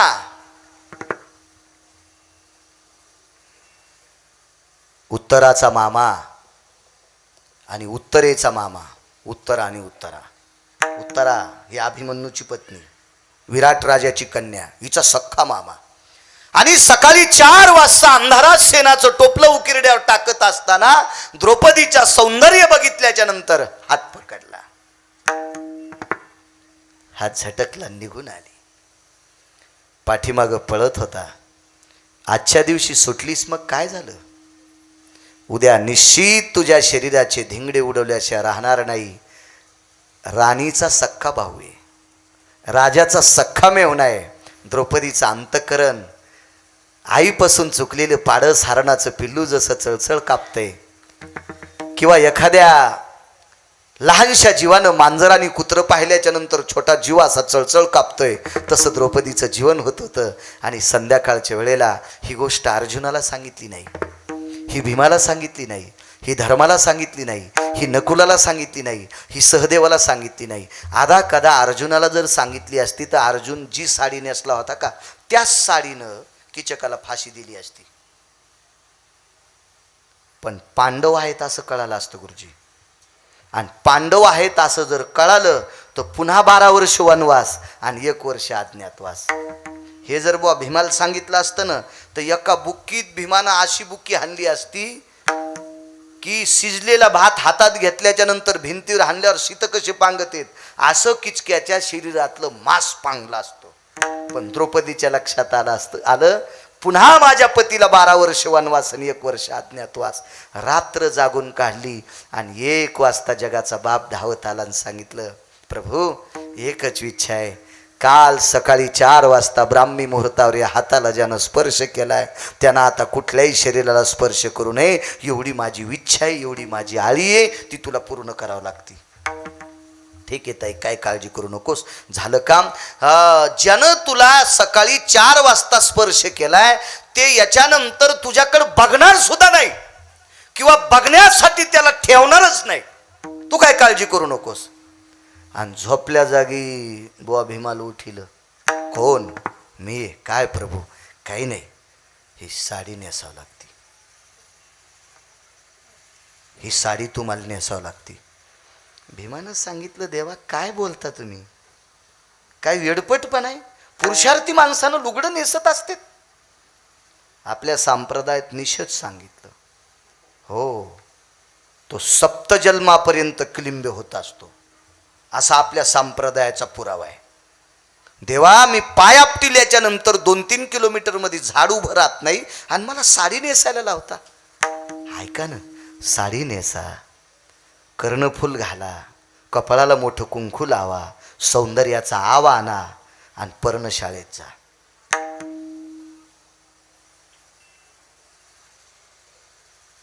देवा कशा करता? काही नाही, किती दिवस झाले तुमच्या मनगटातली रग गेली नाही. हो म्हणले देवा, असं वाटते कोणाला तरी हाणावाच हाणावाच, असं कोणाला तरी वाटते हाणावाच हाणावाच.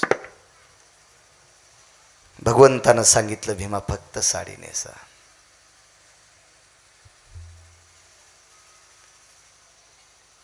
द्रौपदीकडे आले, ती जागीच होती. सांगितलं ताई तुझा वेळ झाला नाही तरी पण तू शेणाचं टोपलं घेऊन जा. देवा दादा, राणी साहेबांचे भाऊ किचक येतील, ऐक ना, तो समोर आल्याच्या नंतर तू टोपलं खाली टेकून दोन्ही हात जोडून त्यांना सांगा पर्णशाळेत या, मी तुमच्या सेवेकरता हजर आहे. बघा बरं देवा, नका असं करू. म्हणणं इतकं द्रौपदी, म्हणणं तू म्हणणं म्हणणं मन मन मन मन. द्रौपदी आईसाहेब तेवढं म्हटल्या. इकडं भीमदादानं शृंगार केला आणि पर्णशाळेमध्ये सुंदर अशा पलंगावर भीमदादा बसले. आता तिथे एक शंका आहे, डोक्याची केस कोणाची लावली होती? यानं लांबत बरं का कीर्तन, मग यानं लांबतंय ते, यानं लांबतंय सगळ्या गोष्टी. अर्जुनाला जटा कोणाच्या होत्या? अर्जुन तर पुरुषार्थी, ज्याच्या वक्षस्थळावर स्तन सुद्धा नाही, खोटं स्तन नाही, आपल्याला आहेत. मग अशा अर्जुनाचे केस कसे लांबतील? बायकांचे केस कसे होतील? त्याच्याकरता त्याच्यातले 6 श्लोक आहेत, ते असे गोडपणानं वाचा, लक्षात येईल तुमच्या. आता मला बैल 2 आणि जमीन 300 एकर 2 तासात किती वाहू? मला वेळ आहे, मर्यादा आहे ना, त्याच्यात किती सांगू तुम्हाला, किती सांगू, हा किती सांगू. जटा कशाच्या लावल्यात भीमानं? कुंकू कोणाच्या करंड्यातलं होतं? भीम शक्य का बाईचं रूप घ्यायला? महाराज, हे सगळं द्रौपदी आईसाहेबाची इच्छा पूर्ण करण्यासाठी विटेवरच्या मालकानं केलेलं हे सगळं नाटक आहे. आणि मग किचक तिथं जातो आणि मग तो मारलाय. महाराज, कौरवांकडे अशी काही लोक होती, त्याच्यातल्या एका व्यक्तीनं सांगितलं किचकाच्या बरोबरीचं युद्ध करणारी 3च लोक, एक किचक, दुसरे भीम आणि तिसरा दुर्योधनाचा बाप. हे एकमेकाला फक्त मल्लयुद्धात हरवणारे 3घच होते. मग धृतराष्ट्र जर हस्तिनापुरात आहे, इंद्रप्रस्थात आहे, मग किचकाला मारलंय कोणी? भीमानं मारावं तर भीमे अज्ञातवासात पांडव येत, कसं शक्य आहे? पुराव्यानिशी शहानिशा पंचनामा झाला तर भीमाला एका बाईनच मारलं. त्या किचकाला, चुकून शब्द आला, किचकाला एका बाईनच मारलं. आणि रागाच्या भरात लोंबाझोंबी करत असताना तिच्या जटा हातात आल्या डोक्याच्या. पंचनामा असा सिद्ध झाला की एका बाईनच मारलं. मरता मरता त्यानं डोक्याचे केस पकडून ते केस तुटून आले. पांडवाईनं लय उकांडे इचकायचं कामच नाही पडलं. कौरवाईनं, चुकून पुन्हा डबल शब्द आला, कौरवायला लय उकांडे उकरायचं कामच नाही पडलं, नाही तर तिथं अज्ञातवासात पांडव सापडत होते. दृष्टांत संपला. एवढ्या खटापटा केल्या कोणी? पंढरपुरातल्या मालकानं. आणि जर ह्या नसत्या केल्या तर एका पवित्र द्रौपदीचं शरीर वाटलं असतं, तिची इच्छा मातीत गेली असती. तिच्या अंतकरणातली इच्छा, आलेलं संकट हे दूर व्हावं, ही इच्छा माझी पूर्ण करावी, याच्याकरता जगाच्या मालकाचा धावा केला. आणि विश्वाच्या मालकानं ही सगळी 47 प्रकरणं, त्याच्यातले 1-2 मांडलेत तुमच्यापर्यंत, फक्त 1-2 याच्यावर धारूरकर शास्त्री 3.5 महिने बोलायचे. नुसत्या किचक वधावर 3.5 महिने बोलायचे. 3.5 महिने. काय प्रकरण असतील ते, किती मोठे प्रकरण. मी किती किचकिपीटला हटणारे गिरीगावचा बाळू. हे सगळ्या गोष्टी, तिच्या अंतकरणातला भाव, तिची श्रद्धा, पांडवांना पुन्हा ज्ञातवास, पुन्हा वनवास होऊ नये, ही इच्छा जर देवा पूर्ण करायची असेल तर तुझ्याशिवाय कोणी करू शकत नाही. त्यानं सगळी कारणं केली. त्याच्या पुढं सांगतो, पुढं ऐका. द्रौपदीला स्नान करायचंय.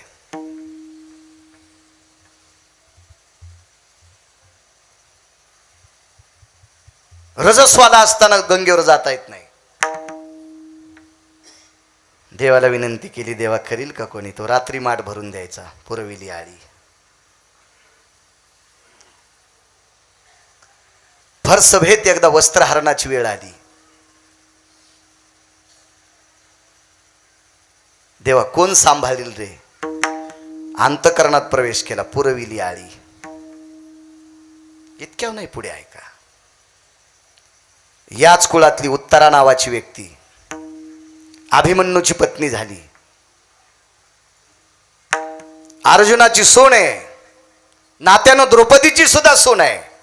आणि एके दिवशी उत्तरेनं सहज एकांतात विचारलं, आई साहेब मला वेळ आहे आज, काही सांगता का? काहीच नाही. जर आदा कदा तुझ्यावर संकट आलं आणि एखादी इच्छा असेल तर ती पूर्णत्वाला न्यायची असेल तर त्याच्यावर संकट टाक, ते तुझी पूर्ण करील. आणि या उत्तरेच्या पोटात गर्भ असताना 3.5 मासाचा गर्भ असताना ब्रह्मास्त्र अंगावर आलं आणि देवाला सांगितलं, देवा तुझ्यामुळं सगळ्यांनी युद्ध केले, द्रौपदीची 5 गेली, हेही जाण्याच्या मागे आहेत, राज्य तरी बरबटलेलं कशाला देतो, याच्यावर बसायचं कोण? त्यावेळेला सूक्ष्म रूप घेतलं आणि श्वासातनं आत प्रवेश केला, अंगुष्ट प्राय रूप घेतलं आणि आतमध्ये सुदर्शन फिरत होतं, उत्तरेची इच्छा पूर्ण केली. अशा अंतकरणातल्या भक्ताच्या इच्छा पूर्ण करतोय म्हणून मालक पहिल्या कडव्यात म्हणतात, पुरविली आळी, पुरविली आळी,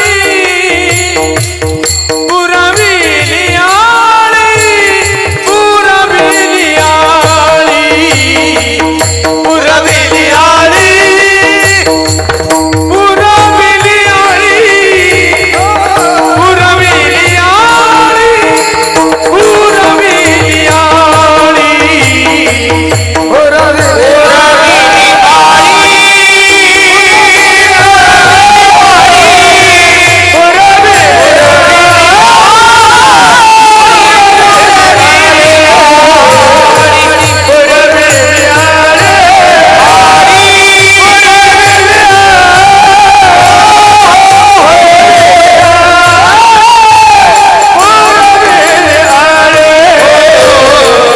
पुरविली आळी,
भक्ताच्या अंतकरणात इच्छा असेल ती पूर्णत्वाला न्यायचं काम जगाचा बाप करतोय.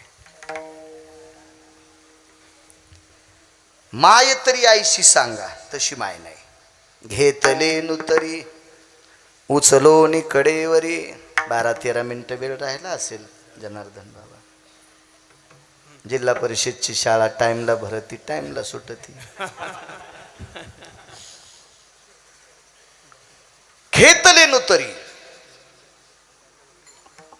उपमन्य नावाचा एक व्यक्ती दुधाची इच्छा केली, वाटीभर दुधाची. दुधाचा समुद्र देऊन टाकला, पुरविली आळी.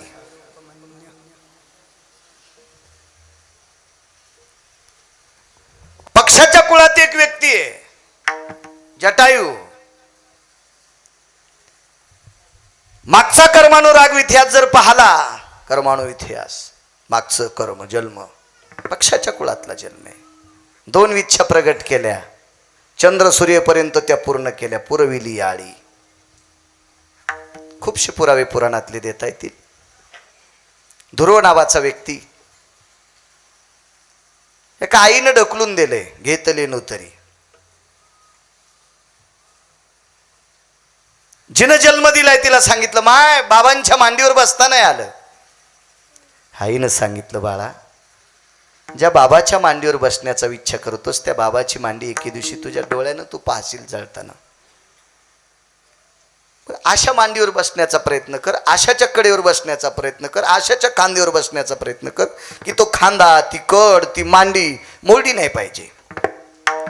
असा कोणाचा खांदा आहे, अशी कोणाची कटी आहे, अशी कोणाची मांडी आहे, ती पंढरपुरातल्या मालकाची. आणि त्या आईचं तू चिंतन कर.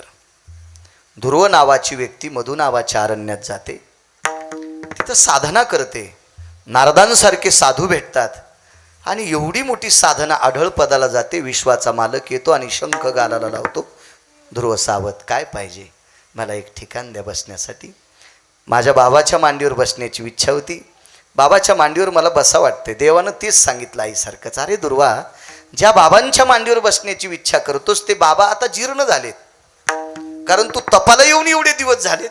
आता तुझे बाबा वयस्कर झालेत की त्यांच्या मांडीवर एखादी वाटी बसणं शक्य नाही. आता तू इतका मोठा झालास, तू बाबाच्या मांडीवर बसू शकत नाही. आता कालांतरानं तुझ्या खांद्यावर बसून बाबांना मशानात न्यावं लागेल. मरक्या मांडीची अपेक्षा तरी काय करतोस? देवा, मी तर मांडीसाठीच आलो, मी तर खांद्यासाठीच आलोय, मी तर कडेवर बसण्यासाठी आलोय. काही काळजी करू नको, तुला देऊन टाकलं. आढळपदी बाळ बैसविला ध्रुव, देऊन टाकला. मला असं वाटते पुराणामध्ये, ज्योतिष्यशास्त्रामध्ये, आता हे लोक कितपत ज्याला ज्याला येते ती किती सांगतात, त्यांना किती अभ्यास, आपल्याला काय कोणाचं माप काढायची लायकी नाही, अधिकार नाही, पात्रता नाही. पण जगातल्या सर्व चांदण्या हलतात, फक्त 6च हलत नाहीत. त्याच्यापैकी ध्रुव नावाचा तारा आहे. ध्रुव नावाच्या ताऱ्याकडे एके दिवशी रावणानं पाहिलं आणि आईला सांगितलं. आई सांगते, बघ तो तारा, बघ बघ कसला लुकतोय. रावणानं विशी डोळ्यानं पाहण्याचा प्रयत्न केला, दिसत नाही. आई रडू लागली. विचारलं, काय बाळा, ही तारा ज्याला दिसत नाही त्याचा मृत्यू जवळ आला. असं तुम्ही नाही बघायचा प्रयत्न करायचा. उगच बघायचा आणि दिसायचा नाही, डोळ्याला पडदा आला, पुन्हा म्हणताल मी मरतो काय, असं डोक्यात घेऊ नका. ते आपण इतक्या अडचणीत हात घालायचंच नाही आणि इचूड असल्यावर झटकायचं नाही. हे त्या लोकांची घराणे आहेत, आपण काय नाही. मी पुराणे म्हणून तुमच्यापाशी सांगतोय, पण तुम्ही काही डोक्यात आणू नका ह्या गोष्टी. राजा दशरथ आणि सुमंत शरयूच्या तीरावर बसलेत. सुमंत तो तारा दाखवत होता. राजा दशरथानं सांगितलं, मलाही दिसत नाही. त्याच्यावर काही कालांतरानं राजा दशरथ गेले. एवढं मोठं ध्रुव तारा, विश्वातल्या सगळ्या चांदण्या हलत्यात, 6 हलत नाहीत. ह्या 6 सुद्धा काही वेळेला हलत्यात, त्याच्यातल्या 5. पण एक चांदणी इतकी आढळ आहे, इतकी स्थान होते, जगात काही जरी घडामोडी झाल्या ते एका तिळा इतकी हलत नाही. ती आशा कडेवर घेतले, घेतले नोतरी.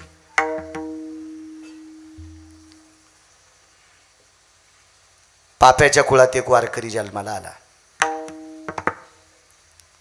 ते कुळ इतकं पापी होतं, इतकं कुळ पापी होतं, स्वतः भजन करीत नव्हतं, भजन करणाऱ्याला फाशी देत होतं.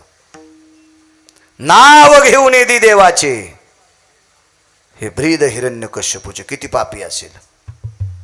भजन केलं असं सांगितलं की चौकातच फाशी. वेद वाचिला असं कळालं की चौकातच फाशी. पूजा केली देवाची असं कळालं की चौकातच फाशी.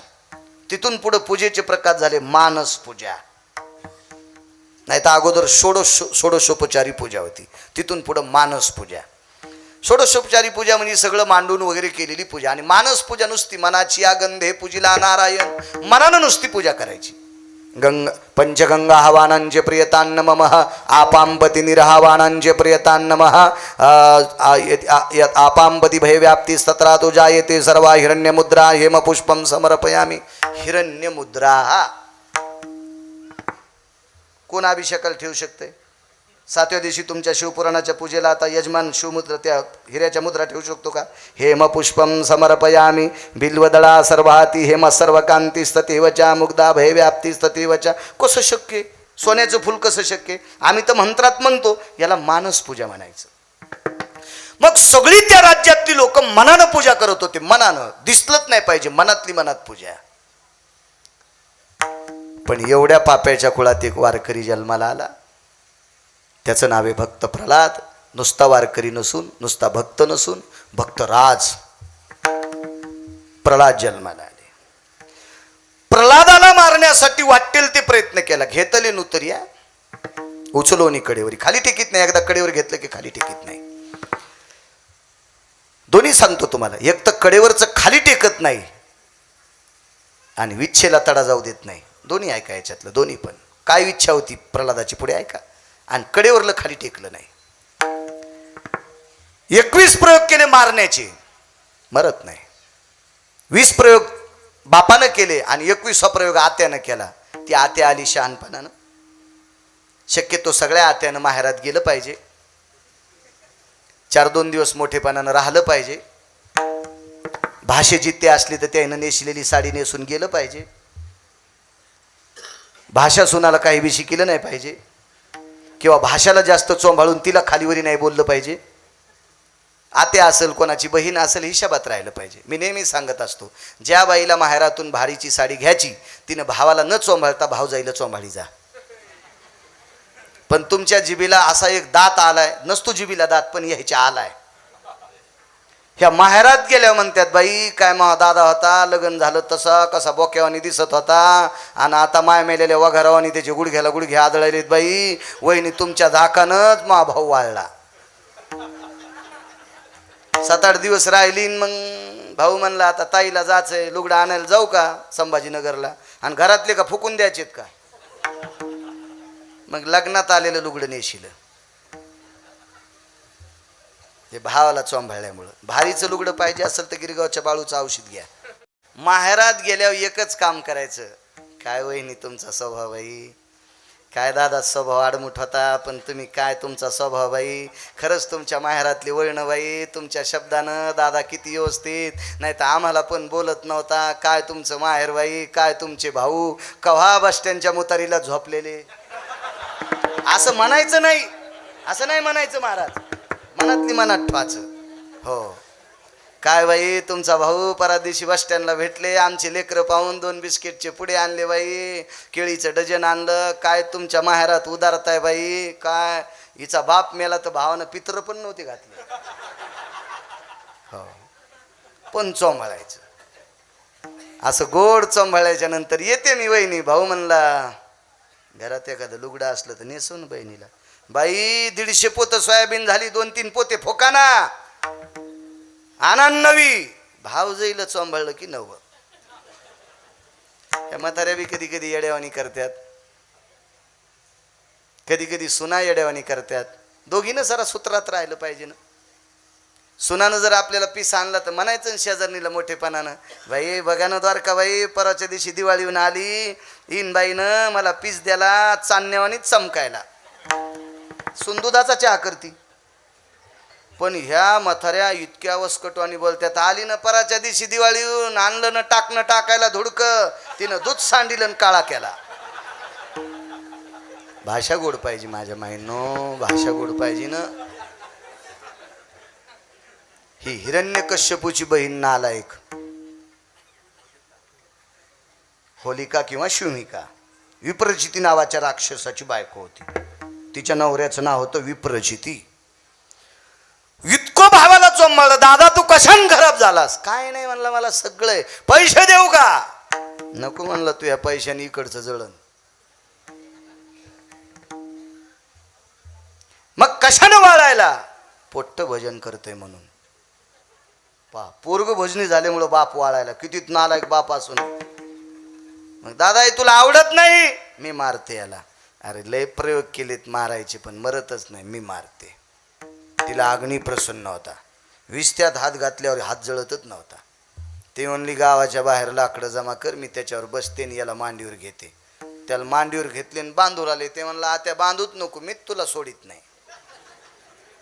अग्नी पेटिल्याच्या नंतर भावाला म्हणली तुला पोरग जळताना पाव वाटायचं नाही, तू घरी जाय. भावाला काढून दिलं, संचायला काढून दिलं ना. आत्याला पळायल्यावर यानं तोंड दाबलं, रडूच नको. पाठ भाऊ आला. आत्या कुठं आल्या म्हणला, पहिल्या गाडीनंच गेल्या. आत्याची राख अंगाला लावली. काय चंडाळा म्हणला, 20 प्रयोग करून मरत नाही, शेवटी मग बहीण मारलीस. म्हणला मला मारित होती ती मेली, मी कशाला तिला मारू? अरे तिला अग्नी प्रसन्न होता चांगले काम करण्यासाठी, लोकांची लेकर जाळण्यासाठी नाही बुवा. ठीक आहे, कुठे दोहा नारायण विठ्ठल जळी स्थळी वरला, रिता ठाव नाही उरला. तुम्ही म्हणताल त्या ठिकाणी खांबा खांबावरील आत मारिली दुर्जने, स्तंभी नारायण गुरगुर गुरगुर गुरगुर रूप प्रगट झाले. विदारोनी दैत्य प्रेम पान हा पाजिला, मांडीवर घेतला. घरात नाही, दारात नाही, शस्त्रांना नाही, हातांना नाही, माणसांना नाही, प्राण्यांना नाही, कशांना नाही, सजीवांना नाही, निर्जीवांना नाही, टर टर टर टर टर फाडून मारलं. उचलो निघेत कडेवरी, नाम प्रल्हाद उच्चारी. स्तंभातून प्रगट झाल्याबरोबर कडेवर घेतलंय, पुन्हा नाही खाली ठेवलं. आता याच्यातच पुरविली आली पहा. पुन्हा पहिलं कडवं याच्यातच शोधा जरसक. बघा किती इच्छा पूर्ण करतोय. प्रल्हाद हा नियमानं राक्षसाच्या कुळातला भक्तराज, आणि देवानं हिरण्यकश्यपूला मारलं, हिरण्याक्षलाही मारलं. प्रल्हादाला सांगितलं काय पाहिजे, काय पाहिजे देवा, तुम्ही कडेवर घेतलंय, मला भक्तराज म्हणून पदवी दिली, याच्या पलीकडे देता काय? पण एक मनात इच्छा आहे, आमच्या कुळाचा तिरस्कार करू नका, ही माझी इच्छा आहे, एवढी माझी आळी पूर्ण करा. आमच्या कुळाचा तिरस्कार नका. पुरविली आळी सांगतोय, पुरविली आळी, आमच्या कुळाचा तिरस्कार करू नका. भगवंतानं सांगितलं प्रल्हादा, भजन न करू देणारा बाप आहे ना. अरे परमार्थ करणाऱ्याला फाशीला देणाऱ्याला बाप आहे ना, वेद अध्ययन करणाऱ्याला मारणारा बाप आहे ना, धर्म संस्कृती खाली दाबणारा बाप आहे ना. देवा एक लक्षात घ्या ना, माझ्या वडिलांनं किती चुकीचे कामं केले त्याबद्दल मला सगळी यादी पाठ आहे, पण अशा चुकीच्या बापाच्या पोटी तुला प्रसन्न करणारा जन्माला आला, याच्यापेक्षा कोणतं कमी घेतो? काय पाहिजे अजून तुला तरी? एक भक्तराज जर त्याच्या कुळात जन्माला आला असेल देवा, तर कशाला आमच्या कुळाला दूषण देतो? ठीक आहे, आजपासून तुमच्या कुळाला वाईट मानणार नाही, तुला कडेवरला उतरणार नाही. देवा मला कडेवर घेतलंय त्याबद्दल मोठेपण तर आहेच, पण माझं सर्वात मोठेपण आहे, आमच्या कुळाचा तिरस्कार करू नकोस. भगवान म्हणले नाही, ज्या कुळातल्या राजानं गंध लावणाऱ्यांना फाशा दिल्यात, अशा कुळाला पुन्हा जवळ नाही. ऐक ना देवा, करणं रे एवढी इच्छा पूर्ण, करणं आमची आळी पूर्ण देवा, घेणं आमच्या कुळाला पदरात. महाराज काकुलती आले भक्त प्रल्हाद, आणि देवाला ऐकावं लागलं. प्रल्हादाच्या नंतर कोण? प्रल्हादाच्या नंतर पुढची पिढी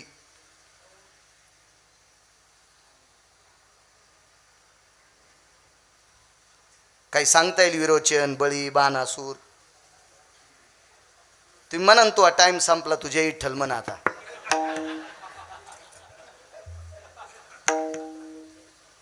हे काय होते माहितीये का, ते चोर पंक्चर गाडी होती माऊली दादा, दुकानात नेल्यावर शिद्र सापडणं आणि दारापुढं गाडी लावल्यावर हवा राहीन, याला चोर पंक्चर म्हणायचं. कीर्तन ऐकायला दम नाही, लक्षात काही राहत नाही, म्हणून आमचं चिजत आहे. तुम्ही लय ध्यानात ठेवलं ना तर आम्हाला इटा उचलायला नाशिकलाच जाणं. तुमचं चोर पंक्चर ख्वा कीर्तन, घरी उपरनं झटकिलं की कोणता आंब कानू बापा. असं हिरोचन, बळी, पुढे बाणासूर, आणि बाणासुराला उषा नावाची मुलगी झाली. पूर्वीली आळी सांगतोय, देवा ज्या राक्षसाच्या कुळानं उपद्रव केला, पण त्याच राक्षसाच्या कुळात भक्तराज मला तू पदवी देतोस देवा. जन्माला आलो देवा, ज्या कुळात जर एक वारकरी जन्माला येत असेल तर त्या कुळाला वाईट का म्हणतो? का म्हणतो? का म्हणतो? का म्हणतो? एक पुरावा होता, होका उत्तम चांडाळ, त्याचे पायी माझे कपाळ. साध्वी जनाबाई म्हणतात उत्तम कुळातला आहे का चांडाळ कुळातला आहे, पण वारकरी आहे ना त्याच्या पायावर माझं डोकं. पंढरीचे वारकरी, त्यांचे पाय माझे शिरी, माझ्या डोक्यावर त्यांचे पाय. वैष्णव चांभार, धन्य त्याची माता, महाराज रविदास महाराज बुट शिवणाराच्या कुळात जन्माला आले, पण एवढा मोठा रविदासांचा अधिकार होता की भगवान शिवशंकरानं चांबडे उडवायच्या कुंडात कंगन देऊन टाकलं. काय आईवडिलांची सेवा केली रविदासानं, धन्य त्याची माता.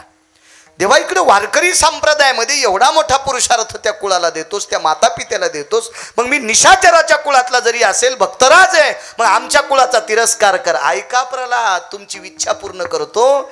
पुढे बाणासूर नावाचा व्यक्ती, आणि बाणासुराला उषा नावाची कन्या झाली. उषा नावाच्या मुलीची मैत्रीण होती चित्ररेखा, आणि एका द्वादशीच्या दिवशी अनिरुद्धाचं चित्र लिहिलं आणि अनिरुद्धासोबत उषेचं लग्न झालं. अनिरुद्ध हा पंढरपुरातल्या मालकाच्या, अनिरुद्ध हा द्वारकेच्या मालकातल्या कुळाचा, त्या कुळातला अनिरुद्ध, त्या कुळातला महाराज. विश्वाच्या मालकानं निशाचराच्या कुळाशी संबंध केला, फक्त भक्त प्रल्हादाची इच्छा पूर्ण करण्याची. म्हणून मालक पहिल्या कडव्यात म्हणतात,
लग्न करशील का नाही? पक्का सांग. करणार ना? करणार. आंधळ्या पोरीशी करशील का? नाही म्हणते ते, नाही म्हणते. जिला दोन्ही डोळे नाहीत तिच्याशी करशील का? नाही. आणि तिच्या बापाला जर 90 एकर जमीन पोरीला दिली तर मग तिचा तांब्या घेऊन जाशील नाही का? तरी नाही म्हणते, तरी नाही म्हणते. नको वाटते. त्याचं वय किती घे तरी पण नको वाटते. महाराज एका भक्ताची इच्छा पूर्ण करण्यासाठी देव किती खाली होते 2 मिनिटात ऐकान पूर्ण विराम. अंगावर इतकी केस असलेली व्यक्ती, तिला रिस म्हणतात. रिस म्हणजे अस्वलीन. आणि एका अस्वलनीनं गणेशबुवा देव मला पती व्हावा अशी भावी अंतकरणात ठेवला. अस्वलीन असं असतं. शेवटचं मुलडन माणूस उभाट्या हाणतंय, मधात पडणत का पद, कारण ते बांध कोरायचा असतोय ना. विठाला विठाला विठाला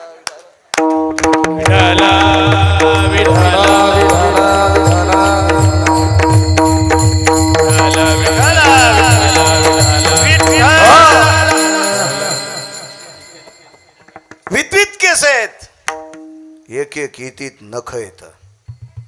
अस्वलीने अस्वलीने तिचं नाव आहे जामवंती. पंढरपुरातल्या मालकाला 16,107 पत्न्या मावली दादा. 16,107. त्याच्यापैकी एक लक्ष्मी, त्याच्यापैकी एक सत्यभामा. बस झाल्या दोघीच. त्याच्यापैकी एकटी सत्यभामा पा किती श्रीमंत होती. सत्यभामा नावाच्या पंढरपुरातल्या मालकाच्या पत्नीनं बापाकडनं एक मणी आणला होता. 21 क्विंटल 78 किलो 44 तोळे सोनं रोजचं देत होता. 21 क्विंटल 78 किलो 44 तोळे 26,666 तोळे 8 मासे याचा एक बार गुणिले 8 बरोबर 21 क्विंटल 78 किलो 44 तोळे. एका भारात किती तोळे सोनं बसतंय? मी आपलं सोनं चांदी महाग झाल्यामुळं आमच्या गाईला गोरं झालं त्याचं नाव ठेवलं सोन्या, आणि गाईला कारोड झाली तिचं नाव ठेवलं चांदी. सोनं चांदी कशाला नात घ्यायचं उगं फुकट कळण शेंडी वळवळ काय करायचं आपल्याला त्या कुठानं, ते का स्वस्त आहे का काय आहे. हो 21 क्विंटल 78 किलो 44 वैकुंठवासी गुरुवर्य माधव महाराज मगर सांगायचे गाथा नोंदीत पहा लक्षात येईल तुमच्या. 21 क्विंटल 78 किलो 44 तोळे सोनं देणारा मनी बापाचीतून आणला, बोटुळे नाही. हो वडा आणला, वडा कुरड्या पापड्या तिकून घेऊन आल्या सासूच्या मुंडक्यावर फोडायला. एवढा मणी आणला, तिचं नाव आहे सत्यभामा, आणि एक लक्ष्मी. महाराज ज्याच्या इथं लक्ष्मी आली ते टाचा टेकीतच नाही, पंजावत चलत आहे. पंजाव घरी जेवतच नाही, बायकोने केलेला स्वयंपाक तिकडंच आणतो धाब्यावर. हो काही काहीकडे इतकी लक्ष्मी आली ते डायरीच्या पुढून नोटात होते, हे भिकार चोटाचं लक्षण. लक्ष्मी झाकलेली असावा. देवानं कुंटालानं पैसे देत जा, पण पैसे आतल्या खिशात ठेवत जा. आणि बाईला किती सौंदर्य देवा, सगळं अंग झाकलेले कपडे असावा, दोन गोष्टी झाकलेल्या असावा आपल्याकडे. आपल्या देशाची पवित्र स्त्री अंग झाकून कपडे घातलेली असावा, लक्ष्मी झाकलेली असावा. किती श्रीमंत लक्ष्मी. महाराज विश्व चालवायची ताकद तिच्यात आहे. पंगत द्यायची असेल तरी लक्ष्मीच लागते. या साऊंडवाल्याला साऊंड आणायला तरी लक्ष्मीत लागती, पकवात घ्यायला तरी लक्ष्मीत लागती, टाळ घ्यायला तरी लक्ष्मीत लागती. ठीक आहे, शेगाव संस्थान आहे जरासं बरं झालंय. महाराष्ट्रात सर्वत्र, महाराष्ट्राच्या बाहेर सुद्धा टाळ पकवात भजन करणाऱ्याला देते, तो भाग सोडून द्या. नाही तर फुकट कोण द्यायला तरी काम आहे. तुम्ही विश्वातली कुठलीही गोष्ट, बायकोला लुगडं आणायचं असेल तरी पैसेच लागते, लक्ष्मीत लागते. आईवडिलाला औषध गोळ्या करायच्या असतात तर लक्ष्मीच लागेल. ज्या त्या व्यवहारातल्या गोष्टी करायच्या असतात ती लक्ष्मी लागेल. आणि विश्वाचा कारभार जे चालवायची ज्याच्या ताकद लक्ष्मी त्याची पत्नी. काय कमी असेल हो त्याला. जाऊ द्या, राई वगैरे ह्या सगळ्या कोणत्या असतील त्या सगळ्या सोडून द्या. पण 16,107 बायका गाडेकर बुवा, 16,107. आईला सांगितलं, आई एक लग्न करावंसं वाटतंय. आईनं सांगितलं बस झालं नाही इतक्या. म्हणलं आई एवढ्या बायका झाल्यात पण एकीची चप्पल फाटू दिली नाही, फाटली तर नवी आणली. फाटकी साडी नाही, फाटकी चोळी नाही, कोणतीला गन पावडरची कमी नाही. अजून सासरवाडीत कोणाला तंगिलं नाही, कधी करदुड्यासाठी सासरवाडीत अपेक्षा केली नाही. अशा 16,107 बायका सांभाळल्यात, मग मला 8वीच सांभाळता याची नाही का. आई सहज म्हणली, बाळा तुला करण्याची इच्छा आहे का, पण जशी सत्यभामान लक्ष्मी आहे का तशी श्रीमंत घरची आण, लय मोठी हुंड्यावाली आण. ज्याचं गथुडं जड ती पाहुणी गोड, जिचं गथुडं जड ती पाहुणी गोड. कोण्या बाईला वाटते मला सून श्रीमंताचीच असावा. बाब्या तसा लायकीचा लागन ना. बाब्या बुट हरपुनी आलाय, म्हणजे सकाळी घालून गेलेला बूट संध्याकाळी बाबेला कळच न, आणि आला एक इकून तर दरुजा कळन, भिताडाला धक्के द्यालाय. माय दरुजा उघड इकुनी न मेल्या सुधरत न बाब्याला. आणि तरी बाब्याची माय म्हणती आमदारान पोरगी द्यावा. काय गोळ्या संपल्यात का आमदाराच्या तुझ्या बाब्याला पोरगी द्यायला. त्याला दरुजा गौसन, बाब्या लायकीचा लागन ना. कोणाला वाटतं आपल्याला श्रीमंत घर भेटावं, कोणाला कोणा. आणि आता तर असं झालंय, एक बायोडाटा आला माझ्याकडं, त्या बायोडाट्यावर लिहिलेलं होतं 20 एकर जमीन असावा, संभाजीनगर पुणे आणि मुंबईला घर असावा, शक्यतो नाशिकला असलं तरी चालेल, आणि सासू सासरे नसावा, आणि 20 एकर जमीन असावा, मुलगी शेतात जाणारी नसावा. मी लगेच त्यांना फोन केला, असं घर आहे. ते मुलगा म्हणला तसं कसं म्हणता, मला मायबाप येत ना. म्हणलं पाठवायचीच नाही. 20 एकरेनं त्याच्यातली 30 एकरेनं 10 एकर त्याला देऊ, 20 एकर तिला टू. ते म्हणलं नाही बाबा तसं मी आई बापाला सोडून नाही राहा. मुकाडे बस म्हणलं चट धकी. तुम्ही लग्न लावलं, सगळं केलं, पद्धतशीर झालं, हे अशा अशा अटी मान्य झाल्या. आणि कन्यादानाच्या टायमाला सांगितलं पोरीच्या माईला, तुमची आणि तुमच्या मालकाची समाधी आमच्या गावात करायची. ती म्हणली आम्हाला बी 40 एकर जमीन आहे ना, आमची तुमच्या इथं समाधी कसं काय. म्हणलं मग तुमची पोरगी रानातच जाणार नाहीत, 20 एकर जमीन कशाला. 10 एकर तिच्या बापाला आणि 10 एकर तिच्या माईला समाधी घ्यायला पाहिजे का. किती किती 20 एकर जमीन पाहिजे, पण रानात नसणारी पाहिजे, शहरात राहणारी पाहिजे. किती किती मूर्खपणा आहे. कोणती नोकरी असल्या 20 एकर जमीन घेता येते माऊली दादा आत्ता. त्यात तर तुम्ही कोण्या कमर्शियल एरियातले, तुम्ही तुमच्याकडं तर 20 एकर आजू घेता येते का. तुमच्याकडं कोटीचा खेळ आहे. शेतकरी आवडच ना, आवडच ना, आवडच ना, आवडच ना. नका शेतकऱ्याला असं इड्यात काढू. विटेवरचा मालक, काशीतला मालक, जिवंत ठेवायची ताकद शेतकऱ्यात, इतकं लक्षात ठेवा. बुवा भजन कधी करता येते? तुळशीची माळ घातल्यावर. बुवा पकात कधी वाजिता येतोय? तुळशीचा माळ घातल्यावर. कीर्तन कधी करता येते? तुळशीची माळ. पुराण कधी सांगता येते? तुळशीची माळ. आणि तुळशीची माळ जिवंत ठेवायची ताकद कोणात आहे? शाकाहारात. आणि शाकाहार कुठून जन्माला येतो? शेतीतून. किती मंत्री एका जागेवर झाल्या गहू तयार करता येते जनार्दन बाबा? किती महाराज एका जागेवर झाल्यावर गहू तयार होतील? किती डॉक्टर एकत्रित आल्यावर दगडाला इंजेक्शन दिल्यावर तुरी तयार होत्या? नाही, फक्त काळी माय. म्हणून ज्याच्याकडे 7-12 असेल तो भारतातला राजा असेल. सांभाळा सांभाळा. कोणी जरी आलं तर नोकऱ्या किती देणार आहेत? एका जिल्ह्याला किती कलेक्टर लागतात? एक मुख्य ॲडिशनल आमकं तमकं आपर फपर 7-8 धारा. आणि तुम्ही जर 100 जन्माला आल्यावर कशी कुठं नोकऱ्या करतात? आपल्याला पर्यायी नाना प्रकारच्या काळात आपल्याला कोण जगील तर आपली काळी माय जगील, तिच्यावर प्रेम करा. तुम्ही तर आमच्या पुढे विकसित आहेत, पुढचे जरसे डोकं लावा, तिच्यावर प्रेम करा. आपल्याला वेळेला भाकरी द्यायचं काम तीच करील. चला, आईनं सांगितलं मोठ्या घरची पोरगी कर. भगवान गेले, लग्न करून आले, नवरी पाया पडायला आल्या, इतीत केस आणि इतीत नको. आई म्हणली अशी कस काय? म्हणली तिच्या बापानं हुंडाले द्यायला. हुंडा द्यायला म्हणून असं करतो का? म्हणलं मग हे सांभाळायसाठीच हुंडा द्यायला आहे. हे गोठुडत त्याच्या करता दिलं, ही सांभाळायसाठी. तिचं नाव होतं जामवंती. श्रुती असेल, वेद असेल, पुराण असेल, शास्त्र असतील, 33 कोटी देवता असेल, आईवडील असतील, लक्ष्मी असेल, सत्यभामा असेल, आधी करून 16,107 असतील. या सगळ्या जणांनी विचार केला, देवा काय महाराष्ट्रात मुलींची कमतरता होती? तो कशा करता अस्वलनिशी लग्न केलंय? लक्ष्मीला सांगितलं, लक्ष्मी तो श्रुती नावाच्या पत्रकार व्यक्तीकडे जा. आणि श्रुती नावाची पत्रकार व्यक्ती बोलून घेतली आणि श्रुतीनं यमधर्माला आमंत्रित केलं. आणि यमधर्माला जामवंतीच्या पुण्याचा ठाव सांगितला. हिच्या जीवनातलं पुण्य बघा. आयुष्यभर एकदा विश्वाच्या मालकाला पाहिलं, डोळे बंद केले तर मरेपर्यंत डोळेच उघडे नाही. एकदा देवाला पाहिलं तर मरेपर्यंत पुन्हा त्याच्या व्यतिरिक्त रूपाचं कोणाचं ध्यान केलं नाही. ह्या पुण्याची गाठ एकच अंतकरण. वरिले सावळे परब्रह्म. मी तुझ्या व्यतिरिक्त जगातल्या प्रत्येक पुरुषाला बाप किंवा भाऊ समजते. मी जरी अस्वलाच्या कुळात असेल पण तुला पाहून अंतकरण स्तवन केले, चिंतन केले, मला तू पती भेटावा. आणि ती इच्छा पूर्ण करण्यासाठी द्वापार युगात जामवंतीशी लग्न केलं. पुरविली याळी जे जे केली ते ते काळी. माय तरी आईशी सांगा कृपाळुवा पांडुरंगा विठोबा रखुमाई.